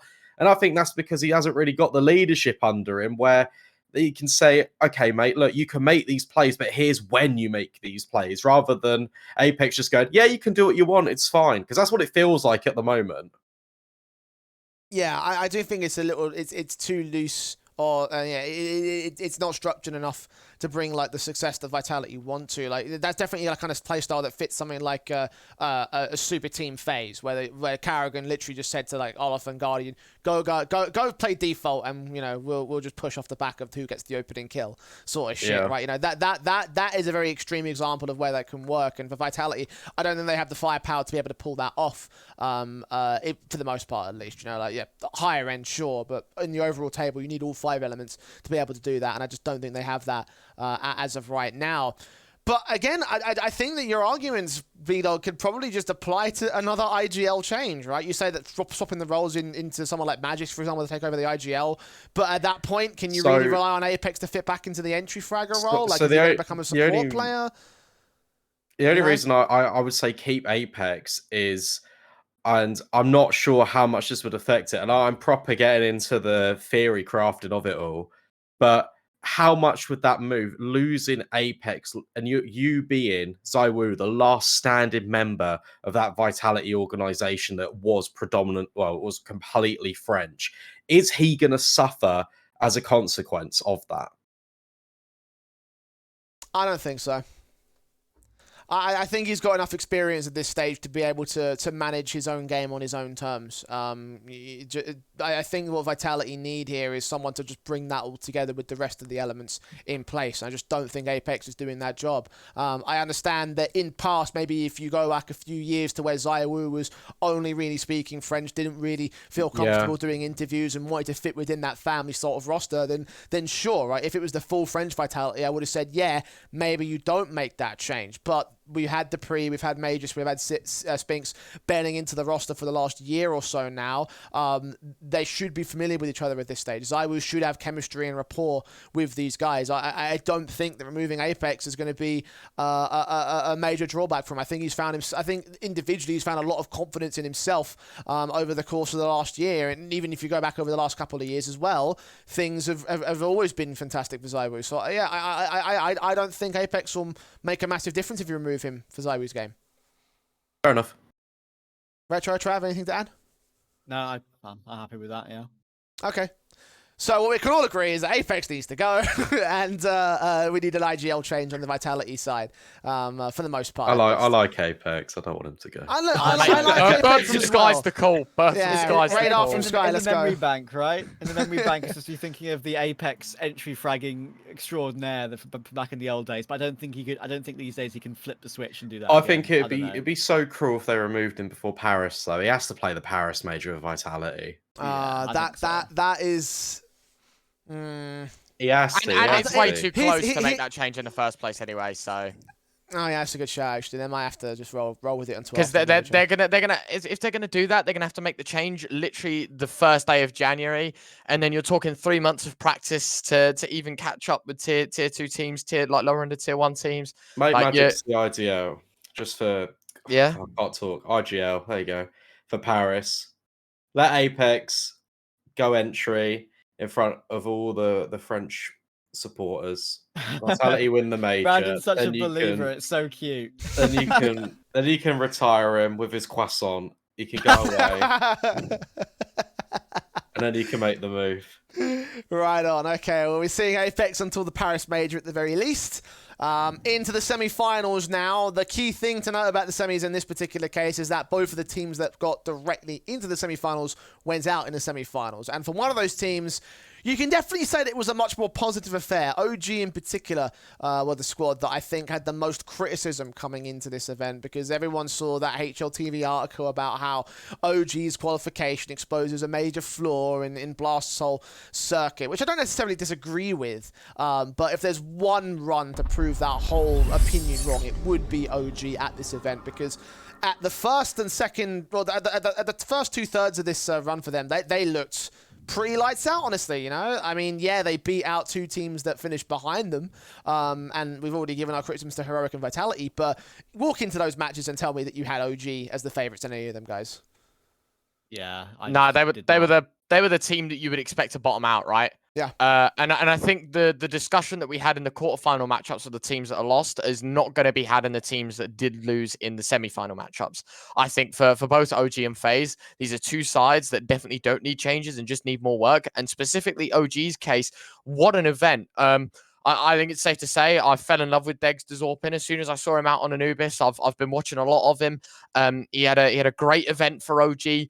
Flamesy, very, very vacant in this game against Liquid, but another amazing event from, another young gun, another prodigy, right? You've got to remember the kid's 19 years old. And, the fact that he's banging out a 1.10 against Liquid, and then obviously in the group stage games as well, right? Against your Heroics and then against your Vitalities. He's playing against people he looked up to for his whole life in Counter-Strike, and he's wrecking them. Neofrag and Fiku, a brilliant job as well. You've got to understand they're pretty new in the business as well for OG, and OG haven't been playing many events with these players, right? It's probably been a lot more prac-centric and a lot more about attention to detail. First big event, I think I could argue, for OG, right, where they don't have to play any bullshit qualifiers or anything like that. Maybe, you're looking at a CCT, but again, tier 2 event, I have those as a write-off for tier 1 teams. I think, it does skew your results and sort of how you perceive the team, but it's really when you put the team against similar levels, right? And that's where it matters most. And they had a brilliant time, right? They looked unbelievable in this event. And I can only say, well done to them. I'm not hating the fact that they lost to Liquid. I think Liquid deserved a run like this anyways. OG had a great event, and I have nothing to say about them other than the love to give them, because I'm really, do you know what? I'm inspired for 2023 for this team, because I think there's a lot of people that would doubt this roster and the lack of experience that they have, right, out of the hands of your Flamesies, your Neofrags, your Fikus. Really, it's on Dexter and Nexa, and even then, those two, I mean, they could sit in the passenger seat, and the likes of Neofrag and Flamesy Fiku can come to life. So yeah, I'm excited to see the OG future. I agree. I'm of the just the fact that we were talking about Vitality, right? And one of the wins for OG in the in the Group B upper bracket, I think, was just like a 16, like a quick 2-0 against Vitality. Just sort of tells the tale that Vitality are below par, and OG came in, with something on their back of, yes, we've been criticized. Yes, there are a lot of people who think we don't deserve to be here. Let's prove them wrong. And they did that in spades, and I think they did very well. Honestly, I don't have much to add other than what Retro said, other than the fact that it sets up OG for a decent run into next year. I still am looking at the team thinking, one, I don't really see where you make changes, and two, you wouldn't after this tournament anyway. No. So I think you have to stick with this roster. As you said, as Retro said, there are some young players on this team.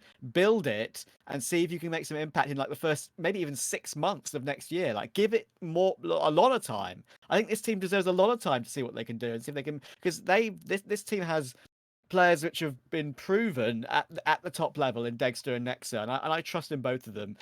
Sure, they can all have their their shitter games at some point, but that happens to everyone. So I think, give them a chance into next year. They could be a dark horse in many different tournaments and not just Blast this time. B-Dog? Look, I just want to echo some sentiments. Look, Neofrag, Flames, Dexter, 21 years old. Fiku, 19 years old. Like, these guys are so incredibly young. And I think one thing that OG does well as an organization is they actually allow their rosters time to develop. And you got to bear in mind that these moves only happened, I think Dexter was 5 months, Neofrag, Fiku, 6 months. Like, in the landscape of Counter-Strike in modern day, that's a long time on a roster. You could be sat there going, well, they've had 6 months, so why are they not performing very well? That's not how it works in the real world. People need to wake up. You need more time. You need more cohesion. Good G2. Oh, it pisses me off when people say, like, oh, it's been 2 events. They're shocking. Get them out. Oh, it rubs me the wrong way. Anyway, look, I think Nex is a very good IGL. I feel like Neofrag is finally becoming this player that he was almost destined to be, right? He was ripping it up in tier 2 with Sinners. He's now moved over here. Very shaky start, but you got to bear in mind that he's got to move completely into a new language with international. You got to move structures, got to move into tier 1, 1.5. Like, yeah, these guys just need time. Yeah, I honestly, I was hoping this segment would be a bit more drawn out. I was hoping someone to have a controversial opinion because truly, like, I can't disagree with anything that's been said right here. You know, like, I think the only concern for OG at this stage would be replicating what they've done here to build upon it in the next year. I don't know. I think what's the next event they're playing in? It wouldn't be probably Katowice, right? Pro League or Katowice, I think it might be. I don't know what the world rankings look like for them, but you know, like that whole deal for them obviously is a case of going into the next event with this momentum. Is it not Pro League? Okay. No Pro League. It might be Katowice then. So it's a case of just building upon that, going deep in Katowice and trying to... Because as well as I've got to remember, not only is Katowice a much more stacked event, it's a bigger one overall. So there's a lot more that you have to do to achieve in that particular environment. So if... Again, I'm not sure if they're actually getting invited yet. I think they're yet to see lock-ins on the world rankings. But I think that's the next step for OG, right? To take this top 4 placement and catapult it into a good start in 2023 to allow the extra time coming out of the winter break to practice, to build upon what they've already got. As you guys mentioned, like, giving that extra breathing room for everything to come together on the part of OG. Like that's the big aim for them going forward now. And the fact of the matter is that they came into this event as major underdogs, as major elimination potential, and they superseded all that in everyone's eyes. So they can be happy with what they did. A team I don't think they can be happy with what they did, however, is FaZe, who also went out in the semi-finals. They had an absolutely stellar group stage, beating out G2 and Liquid pretty handily for the most part. They were 3-map series, but they were some one-sided maps at certain points. And then facing G2 in the rematch, ultimately they did fall down. And the reason why I look at this being disappointing on the part of FaZe is just because of the fact that, for me, they were the favourites in this tournament, and I think they should have won it. This was their big opportunity to bounce back and to to claim like a stellar end to the year, having not made the second major playoffs, having not even contested the trophy in Rio, and this was their chance to make it all right, and they didn't quite do that this last week. I think I'm going to start this off by saying it's embarrassing for FaZe. Because realistically, you look at their run in Group A, right? You're playing G2 that you beat fair and square, but that's a team that looked very out of shape heading into this event. You then play Liquid in the upper finals, right? Another team that you're quite uncertain about. Feels like a bit of a Yakindar show, but also, you know, you've got some other pieces in there, but I don't know where to put my finger on this Liquid side at the end of this year, right? And then you head into the semi-finals and you're playing G2 again, right? A team that you beat earlier on in the tournament in which you lose 2-0. And then should you have won that, you're playing Liquid again. And a game that you should have beaten them 10 times over in previously in this tournament. This is such a free run from FaZe. Probably the easiest run of the lot. I'd argue that they had an easier run than OG in this event in most cases, right? And do you know what? They fucked up massively by basically not winning this event. And I think the mini flame here is FaZe really need to get their ideas in check, because this is a team that, you know, was meant to be the next super team, right? The next team that looks unstoppable. You look at their achievements. They win, obviously, Cologne, right? And that looks unbelievable. They obviously win the major Antwerp. And everyone's so happy for them, and you start to think, is this it? You win the major, you win Cologne, you've won Pro League, you won Kato. It's looking like such a good year. And then at the end of it, right, Road to Rio, you don't even make top 8. Blast 4 finals, you come second in. And now in the World Finals, you can't even secure a final spot, a place on the stage in the grand final. It's an embarrassing end to the year. And this is, of all events, it's probably the easiest run out of all of them that they've played this year. And this is the one they fuck up the most. Yeah, I mean, you think about how stacked things like the Major and Katowice are and Cologne are and Pro League is, and it's like, then you come to Blast, it's like, well, there's only a field of 8 teams, and even then, some of them were questionable. Everyone was talking about the idea of the OG invite being not that good of an idea in general, and people obviously, you know, shitting on them. And as you mentioned before, Liquid, we don't know where they are. G2 in shambles. Outsiders were also in that group, and that would have been a layup for FaZe had they faced them. I mean, yeah, this on paper should have been the easiest run of the lot, and just to bring up, as you're mentioning with the results page for FaZe, you can see, like, you know, where things start to go off the rails for them. And that, like you mentioned, it was not a good end to the year for FaZe. But really, I think it should have been. I think this should have been their key opportunity just to do absolute work. And they just haven't done that in Rio, in fall, in Worlds. Like, I don't know what's happened to FaZe in these last couple of months, but they really have dipped off. And the conversations that we were having about FaZe's issues after Rio, which was one bad event, sure, have turned into now 3 events that were below par. And I understand it's a very high par for FaZe to hit, right? The idea that they would be able to win every single final is obviously a difficult affair, but they have just slowly started to slip down the reins and have some major issues in these latest couple of events. Trav, is there a bigger issue with FaZe at the moment? I honestly,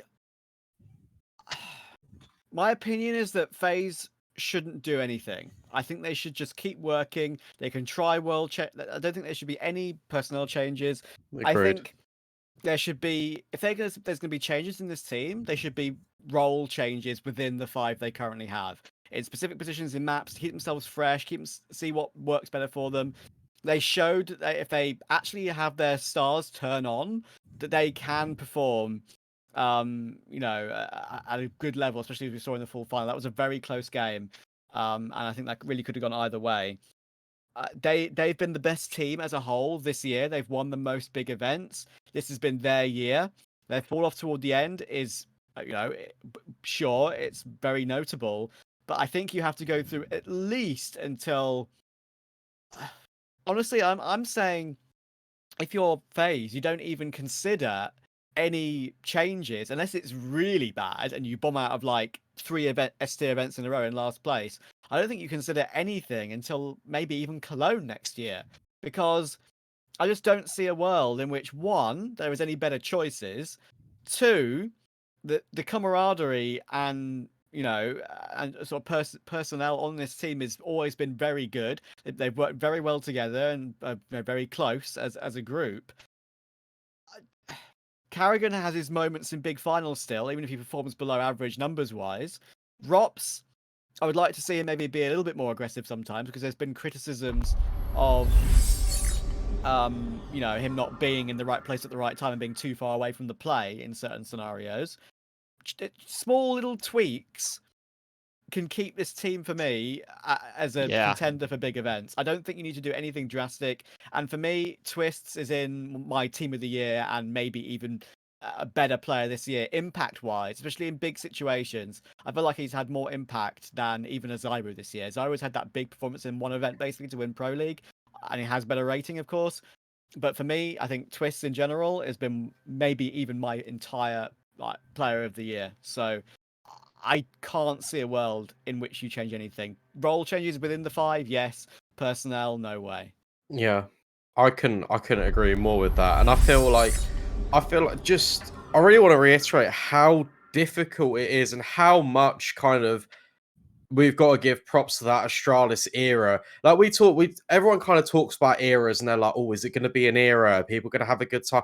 It is unbelievably difficult to be that consistent, not only throughout one year, but multiple. And look, I'm not being funny. FaZe had an incredible start to the year. They had an incredible mid-year. The fact that they've fallen off towards the end, I think it's completely expected. And yeah, Ryan, I kind of get what you're saying, that they had they had an easy run here. The fact that they come second at full finals, they make the semi-final or world finals, I actually think that's a good end to the year, considering where they were at before. They had such a terrible time at the Rio Major, and I feel like you then bounce back immediately. Yeah, it's not with a win, but it's with 2 good performances to round out your year. You then bring forward that, okay, guys, look, we actually did bounce back from a terrible Rio showing where we were the favourites to let's reflect back on our year entirely. Oh my goodness me, we won so much. We are actually the best team in the world. Let's just push forward and do it.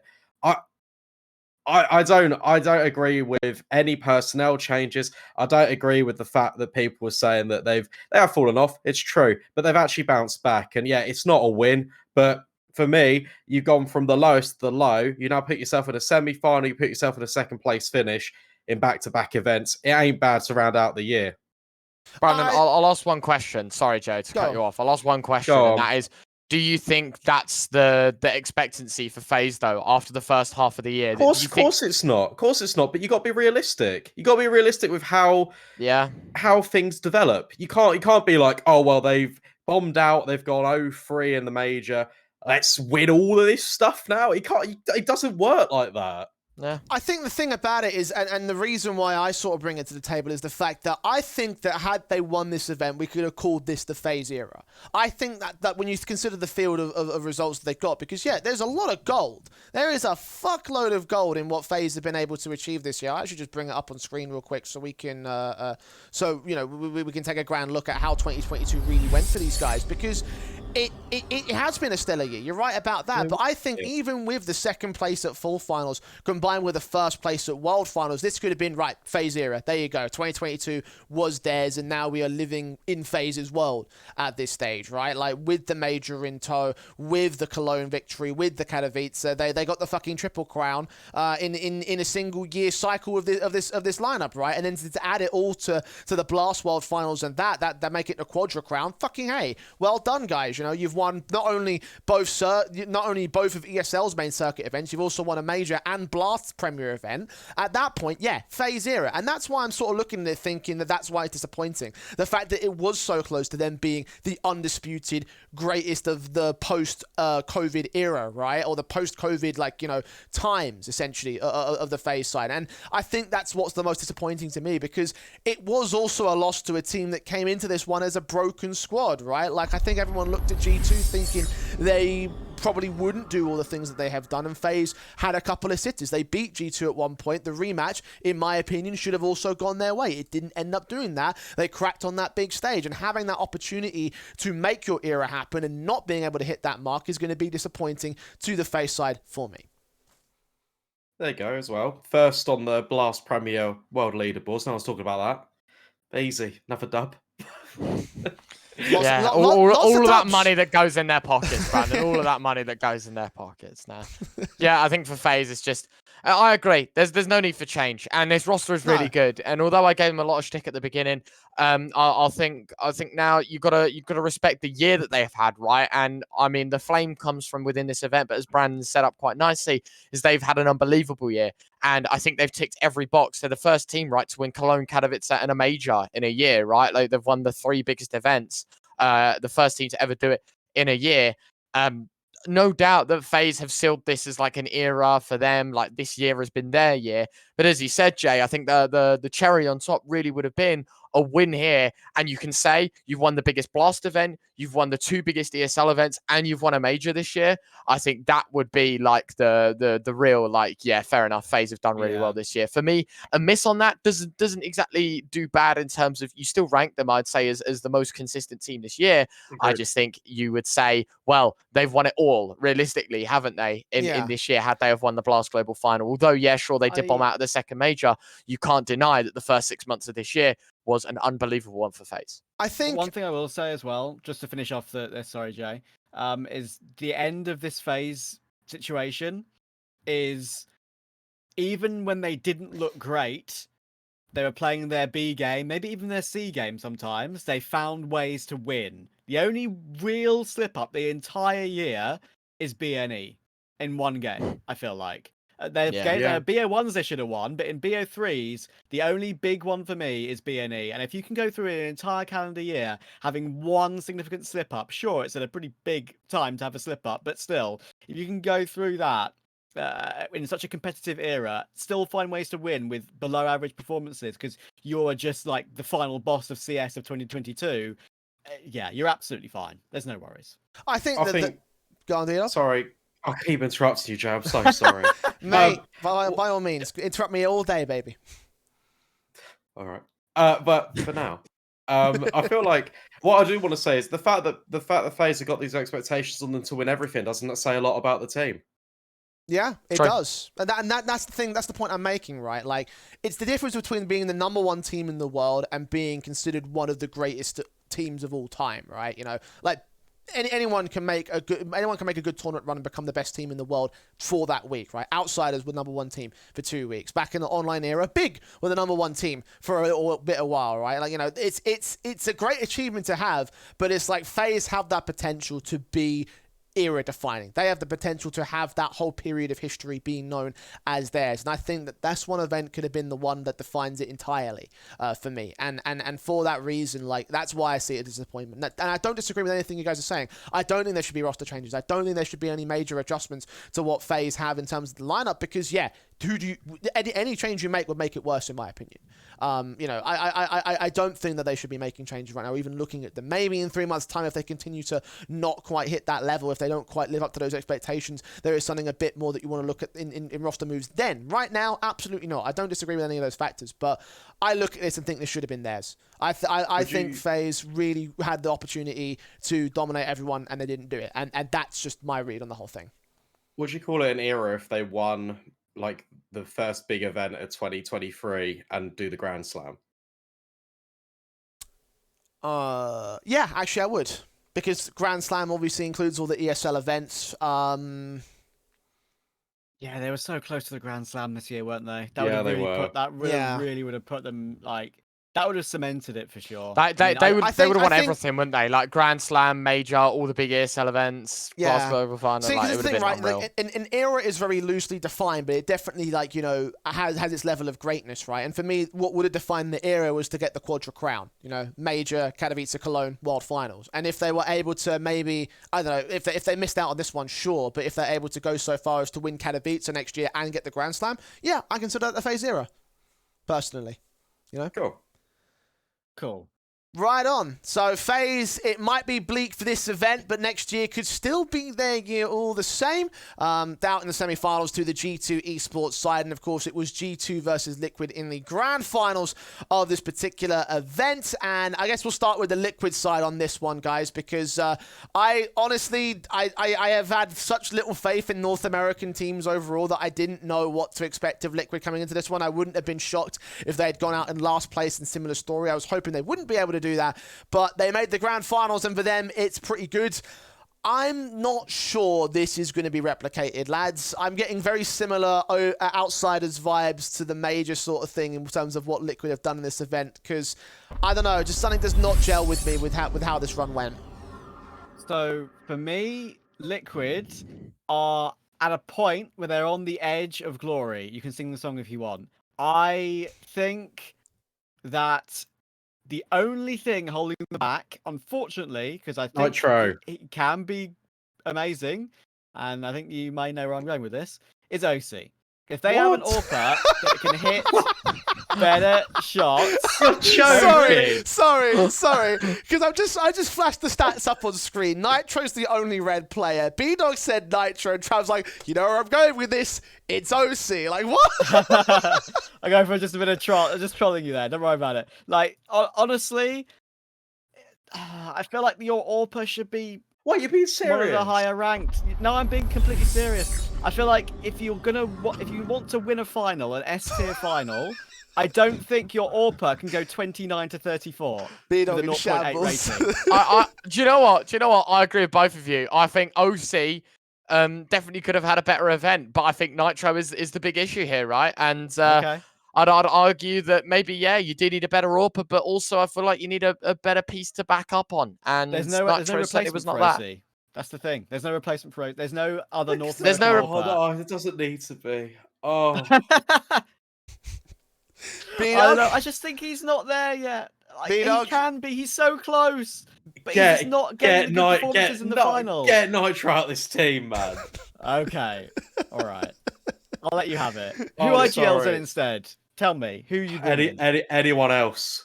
Else? I've been preaching this. I've been preaching this for a little while. When we did the previous talk shows, I've been saying if Liquid make a change, they could pull a Yakindar, right, and go European with an IGL as well. Jerry. Like, yeah, there you go. If you're gonna snipe Navi's chances away, you take a Jerry, right? Maybe even you look to someone that Yakindar's played with previously, right? Maybe you look towards an ex teammate or of some sort. I don't know, like what the solution is, but again, you gotta pick your fights, right? And I think for me, for Liquid,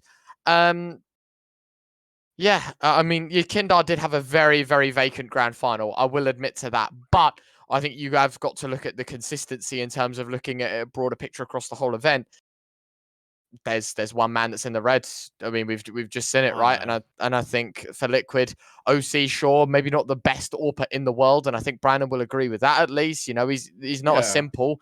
I think he's just a very core piece that Liquid are going to be using quite nicely, right? You look at Nitro, his time that he spent in the 11 months he's been on this team, he's had a 0.91 rating on average, right? And it's not great. It is not great. Nitro's stats have been, look, I mean, there you go. Says it all, right? Like, the last time he actually had a decent event other than the Blast 4 final was with the Blast Premier Spring Showdown. So it wasn't even the main event for Blast. It was the last chance qualifier, effectively, for the Blast Spring finals, right? And then before that, you play in Dallas, which is the close qualifiers, right? And so it's only the American qualifiers. And then again, the only other events he's been in the green on is in circuit events. I'm talking in America, right? The last time he's gone the plus outside of the 4 finals is Pro League season 15, right? Season 15 of Pro League. That was like 3 years ago, you know? It wasn't, but you know what I mean? Like it was so long ago. Like it's been so long since we've seen a good event out of Nitro that is in a European capacity. I'm struggling to find hope for him. I'm struggling to find that. If he has that poor performance, like, look at G2. They won with Hooksy. It's IGL ain't good, man. He's No, not yeah, good. I don't think you can compare Nitro to Hooksy and IGL wise in this event, in all honesty, Trav. If you want to bring it full circle, right, we were just discussing a moment ago. If we're just a moment ago discussing the idea that Vitality need to make a change because Apex is not a fragging IGL and his numbers have been awkward and you need that to fit in the same. It's the exact same fucking argument here with Nitro, honestly. Thank you. And I can't. I have to disagree with Trav on that sort of sense. But if they have an AWPer that plays well, if they have an AWPer that plays well, then Nitro can perform poorly because they have more pieces. Vitality have more pieces that can go wrong. You're living in fantasy. Oh my, with Apex. Oh god, my. I don't know, man. I really think Liquid have more pieces like Naf, Elysian, Yakindar. Those are the pieces that fight. I feel like Vitality have more pieces that can go wrong. Zyru isn't performing at the top level like he is, like at every single tournament like he did in Pro League. There's no other options. What's the other option? You have to stick. Here's the thing, right? Like, I just want to just do a comparison point, right, for you, Trav, because we just saw this screen, obviously, the red, you know, more red than my girlfriend during her time of the month, right, from his own part. And you compare that to what OC's got going on here. I have more faith that OC can bounce back in the new year by comparison, you know? Like, I can't agree with you on this one, Trav. Like, yeah, it was a bad event in a certain capacity. Still like one off the mark of 1.0. Okay. And you consider what else that they've done. Like, you know, like OC had a great showing in Cologne in the Blast groups at the RMRs. You know, yeah, and some of these have also been within region. Within region events, sure, also in capacity. But you also just think about what Nitro's done across the board in his own right. Yeah, I see a better future for OC than I do in Nitro. And yeah, your argument is also valid. Who else do you get? But there's also options, right? You know, they haven't been partial to go into the European region. They've already got Yakinda in the roster. I don't think OC is the problem here. I think you're wrong. Okay, fair enough. You know what? This is what Counter-Strike is all about. It's about debate between two different complete opinions on, you know, on talk shows like this. I'm absolutely I'm willing to have you disagree with me. I have no issue with that at all. I just think that OC... I just think that OC, if he had like a Cologne performance, I'm not saying it would have beaten G2. I'm just saying that it would take the pressure off of others. And the AWPer is such a huge role. I don't know. I agree that Nitro is not up to standard, and ever since he came back from Valorant, it's not the same anymore. It's not like the old Intel Grand Slam 2019 days anymore. Like that's over. His performances are done. But I think Apex is a different level of below par. At least Nitro stays calm, doesn't rage all over the place like Apex does.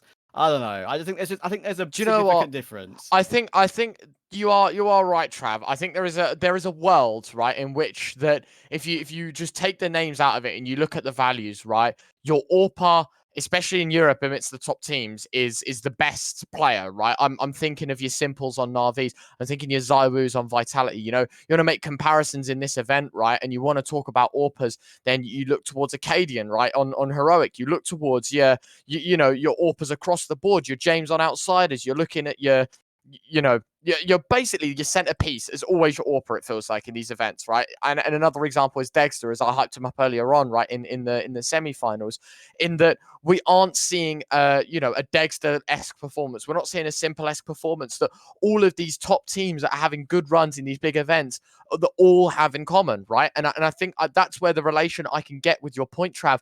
What I think personally needs to happen, though, is we need another import for Liquid. I don't think there is anyone in the North American space at this very moment that can fill the shoes of OC or Nitro. And if I'm honest with you, T-sides, you think so? I think if you want the best of both worlds, if you want a Hannah Montana it, Trav, and you want OC to perform better, and you want a better IGL than Nitro, you get JT in. Previous tenure with OC. Good IGL in. You know what? I'm not even gonna say that's all. I'm not entertaining that again. You're taking the piss. You are taking the piss. I only said that to annoy Ryan. So you're taking the piss. No, never happening. Never happening. Never. No. Look, listen. All I'm saying is, you got to take an import, whether that's OC or Nitro that goes. If I'm honest with you, I think OC has a better future. It makes more sense for Nitro. I couldn't give a shit either or, because I think the three other riflers you have behind them are unbelievable. You just need, I feel like, a little bit more of a piecing together of this roster, and it would make the most sense to change the IGL. And maybe you want to look for the European route, right? And maybe you do want to make that second import, because you're still going to keep the 3 NA. You can still play in the NA RMRs. The question is, who's going to relocate? Who's going to want to do it? And do Liquid even want to make that move in the first place? They're still the best in their region, right? And that's what we've got to understand, is that they're probably fighting as a North American organization to be the number one in NA. And they are doing exactly that. And you can't argue that this run hasn't been bad. Getting to this position that they're in right now is phenomenal. They got second place in an event that supposedly the top 8 teams of the world are only meant to be invited to. And they've got second place in it. Very well done to them. But I think for the future of this team, as we say, it lies kind of on a little bit of a seesaw right now, and I'm leaving very heavily in favor of this being a one pump chump kind of scenario, where it's going to be global finals done, and that's it, and we're going to see a very mid next year from them, in all honesty. I do think it's disappointing if Liquid wanted to just stick with him being the best team in North America, because that's like me saying I'm the best caster in my family. You know, like, you haven't got a very fucking great level of competition there to deal with, right? Like, EG and can play the next 2 teams down. It's like, okay, well, that's not exactly an amazing achievement to be the best team in North America, is it? And I think Liquid have the better potential to be able to fucking go further than that. You know, I think that they've got a better opportunity to pull off something internationally, right? And that's why I'm sort of looking towards this whole roster move situation. You know, that's why I'm sort of looking at this lineup and thinking what needs to change, because I genuinely think that's what needs to happen right now for Liquid, to go a little bit further, because they made the grand finals here and now. Yes, it's been, like, I think the first one in this year, I think, if memory serves me correctly, like in terms of international capacity. The Rio RMR doesn't count and everything, but like that shows the potential in this roster for me, and it's just a case of molding that potential into something that's actually tangible and consistent at the top level in the world. No, I know, I agree with you. It's just, I just looked at it earlier, right? Because I came into this podcast looking at the stats for the event, and I was looking at the AWPers, right? And it's just so many instances where just not having that extra 10% holds the team back. You've got KD on and Heroic, they've won stuff. Outsiders have Jame, won stuff. FaZe, Brokey, won stuff. Simple. You've got Shiro as well, especially. And I think now you can add Munazi into the factor too, thanks to this event. He was unbelievable. We'll get onto him, I'm sure, in a second. Look at 2 teams who have consistently been there or thereabouts this year. Mouse and Liquid. They've made playoffs at big events, and Torji and OC have both gone missing, and it hasn't pushed them over the line. That was my logic, because Torji, for me, on Mouse, is a completely different subject, but he's not stepping up in playoffs either. And I think that needs to be a thing to be looked at in the future, despite how good Mouse have been. Liquid are looking good, but aren't pushing through to the victory. That's what the organization wants. As Jay said, Brandon. They want to win in EU in an S-tier event. They don't want to just be the best in their own family. Sorry, you said Torji slander, and he literally is my doppelganger, and that kind of really hurt. So They're I agree. 1.03 for I agree. Torji, 1.02 for I AC. do agree with the Torji point. Like, he does go absent when it matters, and that is a real fundamental issue that they need to get him sorted. But we're not talking about Mouse. We're talking about. I know. I was just comparing the two because they're very similar rated. Their lack of IGL in prowess on the server. Yeah, I mean, there's getting Pro Dexter. I think Jay, maybe not more than Nitro, to be fair. So I'll give you that one. I was going to say, unless if anyone else has anything to stick on Liquid, talking about IGL prowess, that would be my first point on G2. I mean, it's a good jumping off point, honestly, because obviously G2 were looking to bounce back from a terrible RMR performance. We've all been through the jokes and everything like that. And the Giga Chad meme has run its course at this point. Hooksy obviously. What about now, dickhead? Yeah. That video was elite. That is elite. The best video I've ever watched. I have to say that I'm absolutely in love with Richard Lewis for that. That was a fucking hilarious video. But listen, right, obviously we've been talking about IGL performances, and Hooksy once again has posted red on his own individual basis. I think the key difference between this and the RMRs and all the other stuff that G2 have done is the fact that look at the numbers on m0NESY and NiKo and Hunter and JKS. And when you're posting performances like that, you don't need Hooksy to frag. You just need everyone else to do their fucking job. Yeah. For him to sit back and direct the traffic. And then there, G2 did what they did. They made the fucking title victory. Well done, honestly. Again, it's much like I'm talking about outsiders being disappointing because they went from the highest to highest to the lowest to lows. It's the polar opposite in G2. The lowest of the lows, not making the major, to ending off the year, the World Finals, the last event of the year with a title victory. That's a hell of a comeback story for me. I want to say one thing, and it does not matter the rating that you give Hooksy. If he goes 0.01 this event, it does not take away from the masterclass that he was calling in this event in its entirety.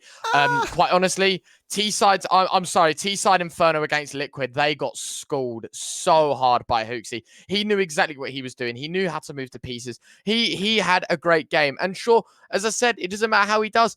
Even here, he performs above NiKo, right? And that only is a testament to Hooksy. He can go missing in grand finals. He has the IGLing capabilities, and he knows he's got an AWP superstar in m0NESY, and he's got a maestro in NiKo, and he knows he's got two very solid pieces in both JKS and in Hunter that at any moment in time, can they just flip around on its head and win it back out, right? This here is a perfect example to G2. This is why they deserve a win, because Hooksy's IGLing and everyone else's capabilities on the server, you cannot argue that this event was his. I don't know if I'd agree with the 0.01 aspect. I think that probably would limit them a little bit you know too what I mean. far. You know what I mean. I understand the point you're making. It probably is a bit of an extreme sort of like hyperbole point. But look, at the end of the day, I think that the bottom line is still just the difference in the numbers by comparison, right? But I think the only concern I have with G2 is whether or not they can do this again, right? Because they had a similar situation, or like an opposite situation happen during the RMR, right? Where these guys weren't quite on the same sort of level on the four other elements than what they were at this particular event. And they had those situations where JKS was a bit average, and that led the team down a little bit. And even when you take a look at the matches, even with those performances, even with the team being as fantastic as they were as individuals on the top four placements, they still lost a matchup to FaZe. They still had a couple of close calls against Vitality. They started to get pushed quite the distance against Liquid in that last map of the series. So it's not completely foolproof, but it's far better than what we've seen from this Hooksy G2. Did I say 16-1 on Outsiders? Yes, sir. Yeah. Oh my god, I didn't see that. I think it was one of the early morning games. Mate, they schooled them, and I think that's outrageous. m0NESY MVP totally deserve. I have nothing to say for this G2 side, but other than a poetic end to this year, right?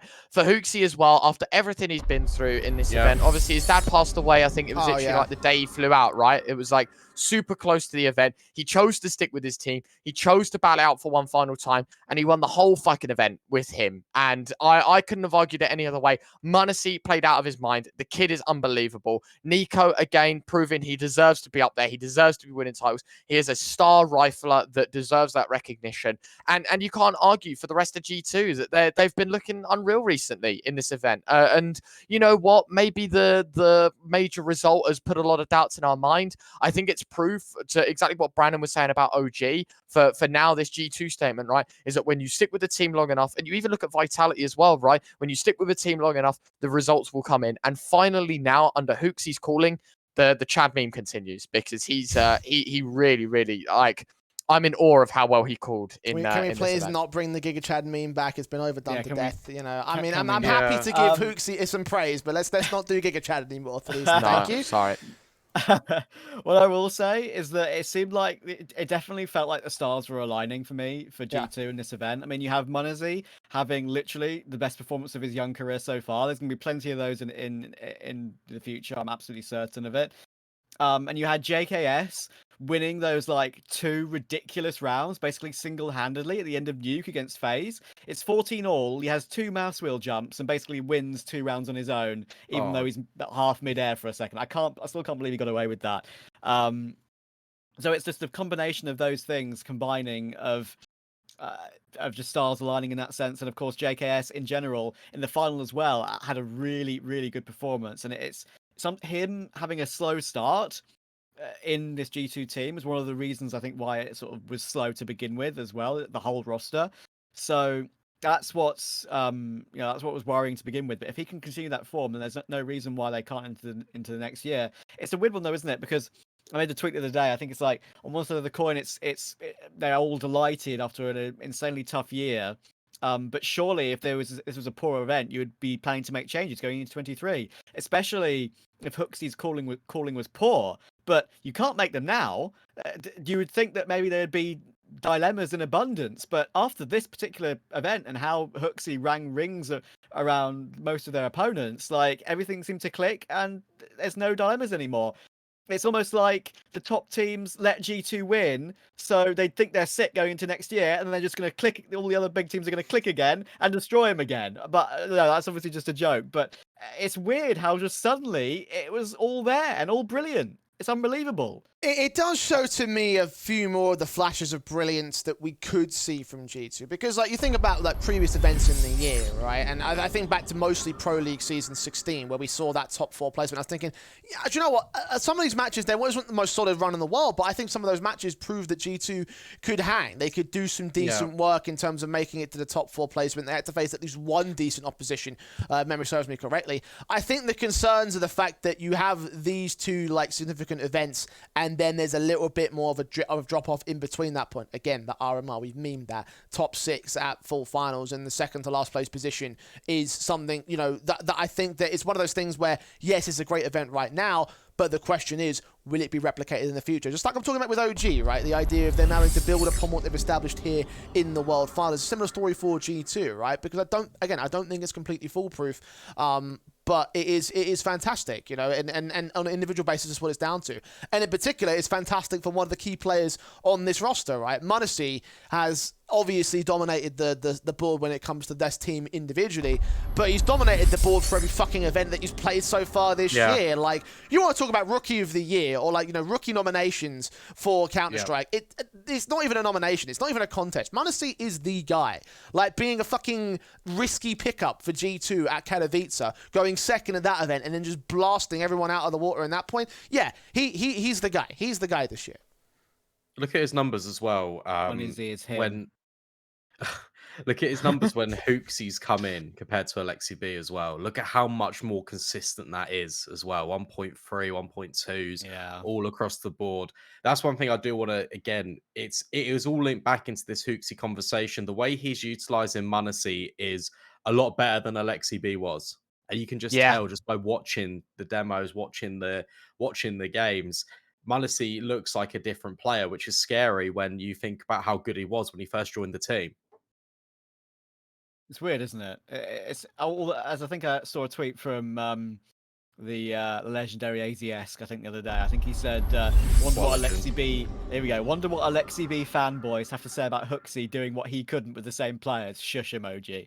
There you go. I mean, like, it's unbelievable how things seem to. How it's so team by team basis, right? Because NIP looked like a significant improvement with Alexi in certain instances, and he fits in that team and feels like a lot better. But on G2 with better stars, technically, is nowhere, and that may be down to the fact that Hooksy plays the support roles that maybe Alexi doesn't. Do you know what I mean? Like Alexi likes to put himself in decent positions as the RGL, who's someone who can still perform okay. But Hooksy really lets his stars run riot and plays those tough roles himself, which is why he's not averse to having absolutely terrible games numbers wise. But it doesn't matter if the stars, including JKS, it has to be all four. You'd think, as we've seen in this event, for them to have results like this, for it to get victories. And I agree with Brandon completely. I think it's the perfect call. And next year is now incredibly exciting if it's not a flash in the pan. Well, that's the key thing to consider, right? Clockwise around the table. Do we think it's a flash in the pan? Nope. Nope. No, they're winning an event next year. Yeah, agreed. Maybe 2. Would it be Katowice? I don't know what event. Katowice, or I don't know what event it's going to be. It depends how much G2 want to prep in the off season, right? Like now in this downtime heading into next year, events are going to come up quite quickly, right? All of these qualifiers are going to take place mid-January. I think Kato's in Feb, right? If I'm not mistaken, like mid-Feb time. And so it just depends on how G2 want to play this one out. Because again, obviously with the changes now, D2 is completely gone. That's it, right? Like there is no way we're seeing D2 in Tier 1 CS ever again. You want to look maybe at their stats, right? They played Anubis one time and they beat Vitality on it, right? Does this mean we're going to have a rotating map pool now for G2? Are we going to work on lesser maps like Vertigo where it hasn't been great? Like Ancients, maybe even a Mirage that looked very rocky at times despite that 61 over Outsiders. They've had their ups and downs for sure. I think if they work on the lower end of the pool, 100%, they're going to come in with 7 very, very strong maps here and they are going to decimate the competition next year. I honestly see... You know what? I'm going to throw out there. I reckon G2 make a grand final for Major next year. I don't think I'd go that far. Not yet. Not yet. I'll say it. I will say it. And I think it's happening. There you go. I stand by my point. Not yet. Can I just... All right. Go on, Trav. Yeah, not yet for me either. I just wanted to say, I think it's... I want them to. I like G2, genuinely. I like all the players. I mean, I like the organization. Even, post all the weird Carlos stuff. Yeah. I want that to be true, but I can't see it. I want to see it, but I can't yet. I think they can win a big S-tier event like a phase with Kato or Cologne. I think it's possible for them, but there's such a big, longer journey that you have to do to actually win a major that it's just that extra step, as it should be. Just that extra step. And I think it's not ready yet. I'm sad by it. Because they're gonna win. Yeah, exactly. They're gonna do well. I'm excited to see what they can provide next year, but I don't think they're gonna be up there at the majors. I agree. I feel like Cologne actually be a good shout for G2. We're not surprised if they win Cologne. I think Katowice will be very telling as to where they stand. Going into next year, right? I think that event will be the litmus test to whether or not they follow on from this blast victory, because it's not quite the length and breadth of what a major cycle entails for G2, but I think it's also one where it's a bigger scale, bigger capacity, bigger event overall, and that I think a deep run there, not to win the whole thing, but to at least try and make a shot at exiting the group stage into the playoffs. That's where I think G2 would prove if this is more than just a flash in the pan for me. As it stands though, look, it's a solid event. It's a win. It looked fantastic, and it's making some great cases for certain players in this roster. And for that reason, G2, tip my hat to you. It was a cold day in hell 2 months ago, but now it's a warm day in the G2 offices as they take the victory at the Blast Premier World Finals. And that's the year. That's everything. That's the show as well, lads. I mean, I didn't know how to segue. Oh, go on, Trav. Go on. I have something that I need to end the podcast on to piss Brandon off, and I have to because I've just found it. Yeah, go on, King. Here we go. Heading into the final day of this Blast World Final, Nitro was the highest rated IGL in the tournament. 0.99 with the most maps played, 12 compared to Hooksy's 10. He was 0.99, Cadian was 0.98, Nexta was 0.95, Hooksy was 0.89, Jane was 0.86, Electronic was 0.86, Carrigan was 0.85, and Apex was 0.73. And I What think about that's now, I dickhead? think that's a perfect case study is to show that stats don't mean everything. Thank you very much for having me as always, Jay. Trav, there's egg on your face. And I'm I'll see pasting you it later. right now. Look, have it, look at it, read it, drink it in. No, I agree. Honestly, you're not wrong. We just have differing opinions. It's as simple as that. You're definitely not wrong. Right, well, dear. gentlemen, that is going to do us here for the Blast World Finals post-show. That is going to do us it for post-shows in the course of the year. We'll be back next year with even more stuff, probably for Katowice. That'll probably be the first one back, I assume. I don't know, I'll figure it out. I'll message the lads and we'll just roll with the punches as it comes. But yeah, that's it. That's it for everyone, I think, as well. I don't think anyone else has got anything coming up, so I will just allow you guys to plug your shit clockwise around the table as usual. Retro? At @U_retro on Twitter. More hot takes like G2 going to make a grand finals of a major this year coming soon. And hopefully I'm back on the YouTube grind soon as well. So I guess go sub to me there as well. Retro. There you go. Trav? At TravCS on Twitter, occasional banger that somehow gets more likes than I ever planned to get because they They're hit some unreal, mate. weird ass fucking algorithm.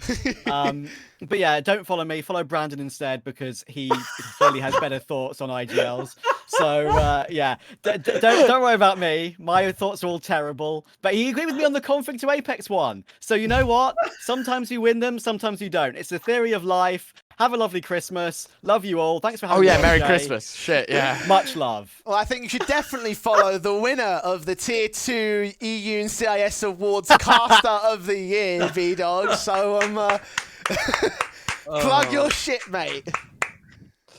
Bloody hell. I was gonna say something quite nice now, and I think that feels forced. But it's at BDog CSGO on Twitter. Look, I just want to say this is my first year doing any of this. Like my first cast was on January the 6th, and I just want to say thank you to you boys because you've made me feel so welcome in the scene, and I've really enjoyed being a part of everything that I've been on. So thank you so much. Hope you all have a wonderful Christmas. Hope everyone at home has a wonderful Christmas. Take care, and hopefully we can chat shit very soon. Oh, I Brandon. imagine there'll Yeah. be Yeah. there'll be a lot of chatting shit, I think, very, very soon. As for me, How I sweet. mean, Still share pugs. as for me, well, there's going to be a lot of time off during the Christmas break, so I'm probably going to pick up streaming properly this time. I've been saying for fucking years that I'll do it, but now I'm actually going to commit to doing some stuff later on this week. So be sure to follow the Twitch channel and keep up to date with all that. You know where to go. Twitter at the Eternal J, Instagram at the Eternal J, YouTube at the Eternal J, Eternal J everywhere. So we'll be seeing you some point soon. We're back for another post show in the new year in 2023. Until that point, though, Merry Christmas, have a Happy New Year, and we'll see you back for the next event very, very soon.